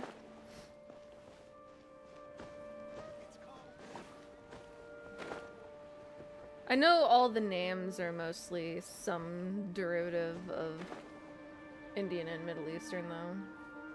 Welcome. For the most I part. hope you'll have a wonderful day. Which is why a lot of people are really annoyed about skin colors.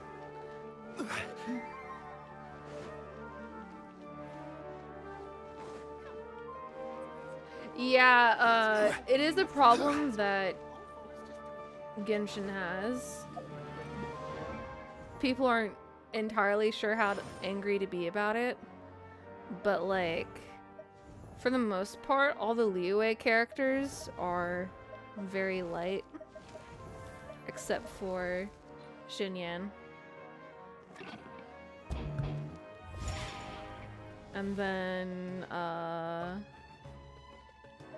like, for all the Mondstadt characters, it makes sense for them to be light, but they're all, for the most part, you know,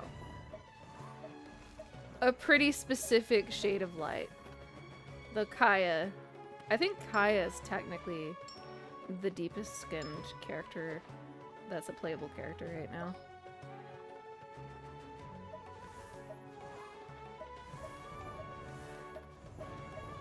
People have been asking for more diversity, but I don't think MiHoYo has responded, like, officially or whatever.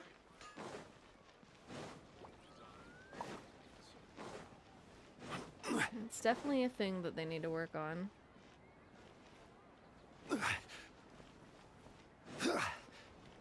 Because, like, even though they reuse models a bunch for, you know, just common NPCs, I would think that it'd be fairly easy to do, just, you know, shade slider thing on them. Unless they're doing some, like, really convoluted character design thing.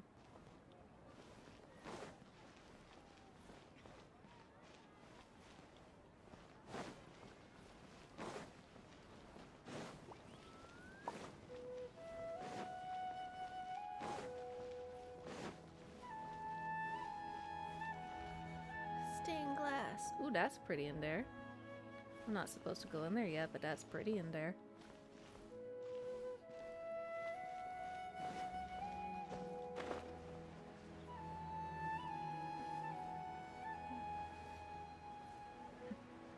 Yeah, like, there's been a lot of Twitter controversies about skin color already for Genshin, but it definitely got worse when Sumeru characters were leaked and then later revealed because they were like, why they pale though?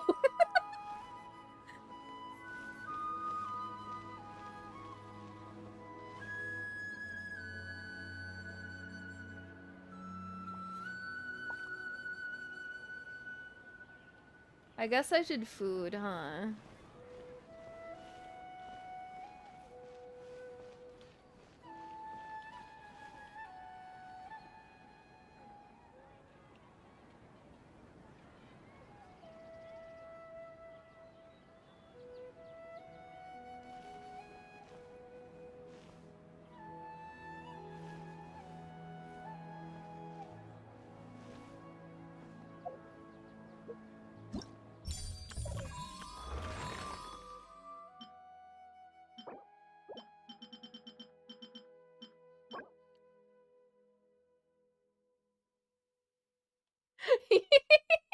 Accurate.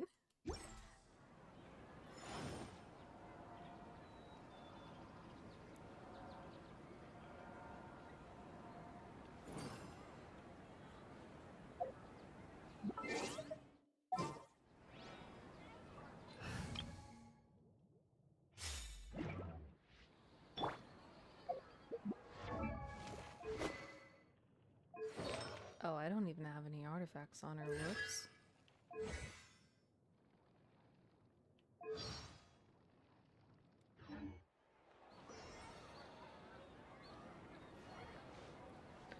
Okay. I think what I'll do is I'll get food and call it with Genshin for the night. Because I can tell it's definitely going to be a process going through the story, since we didn't finish in that amount of time.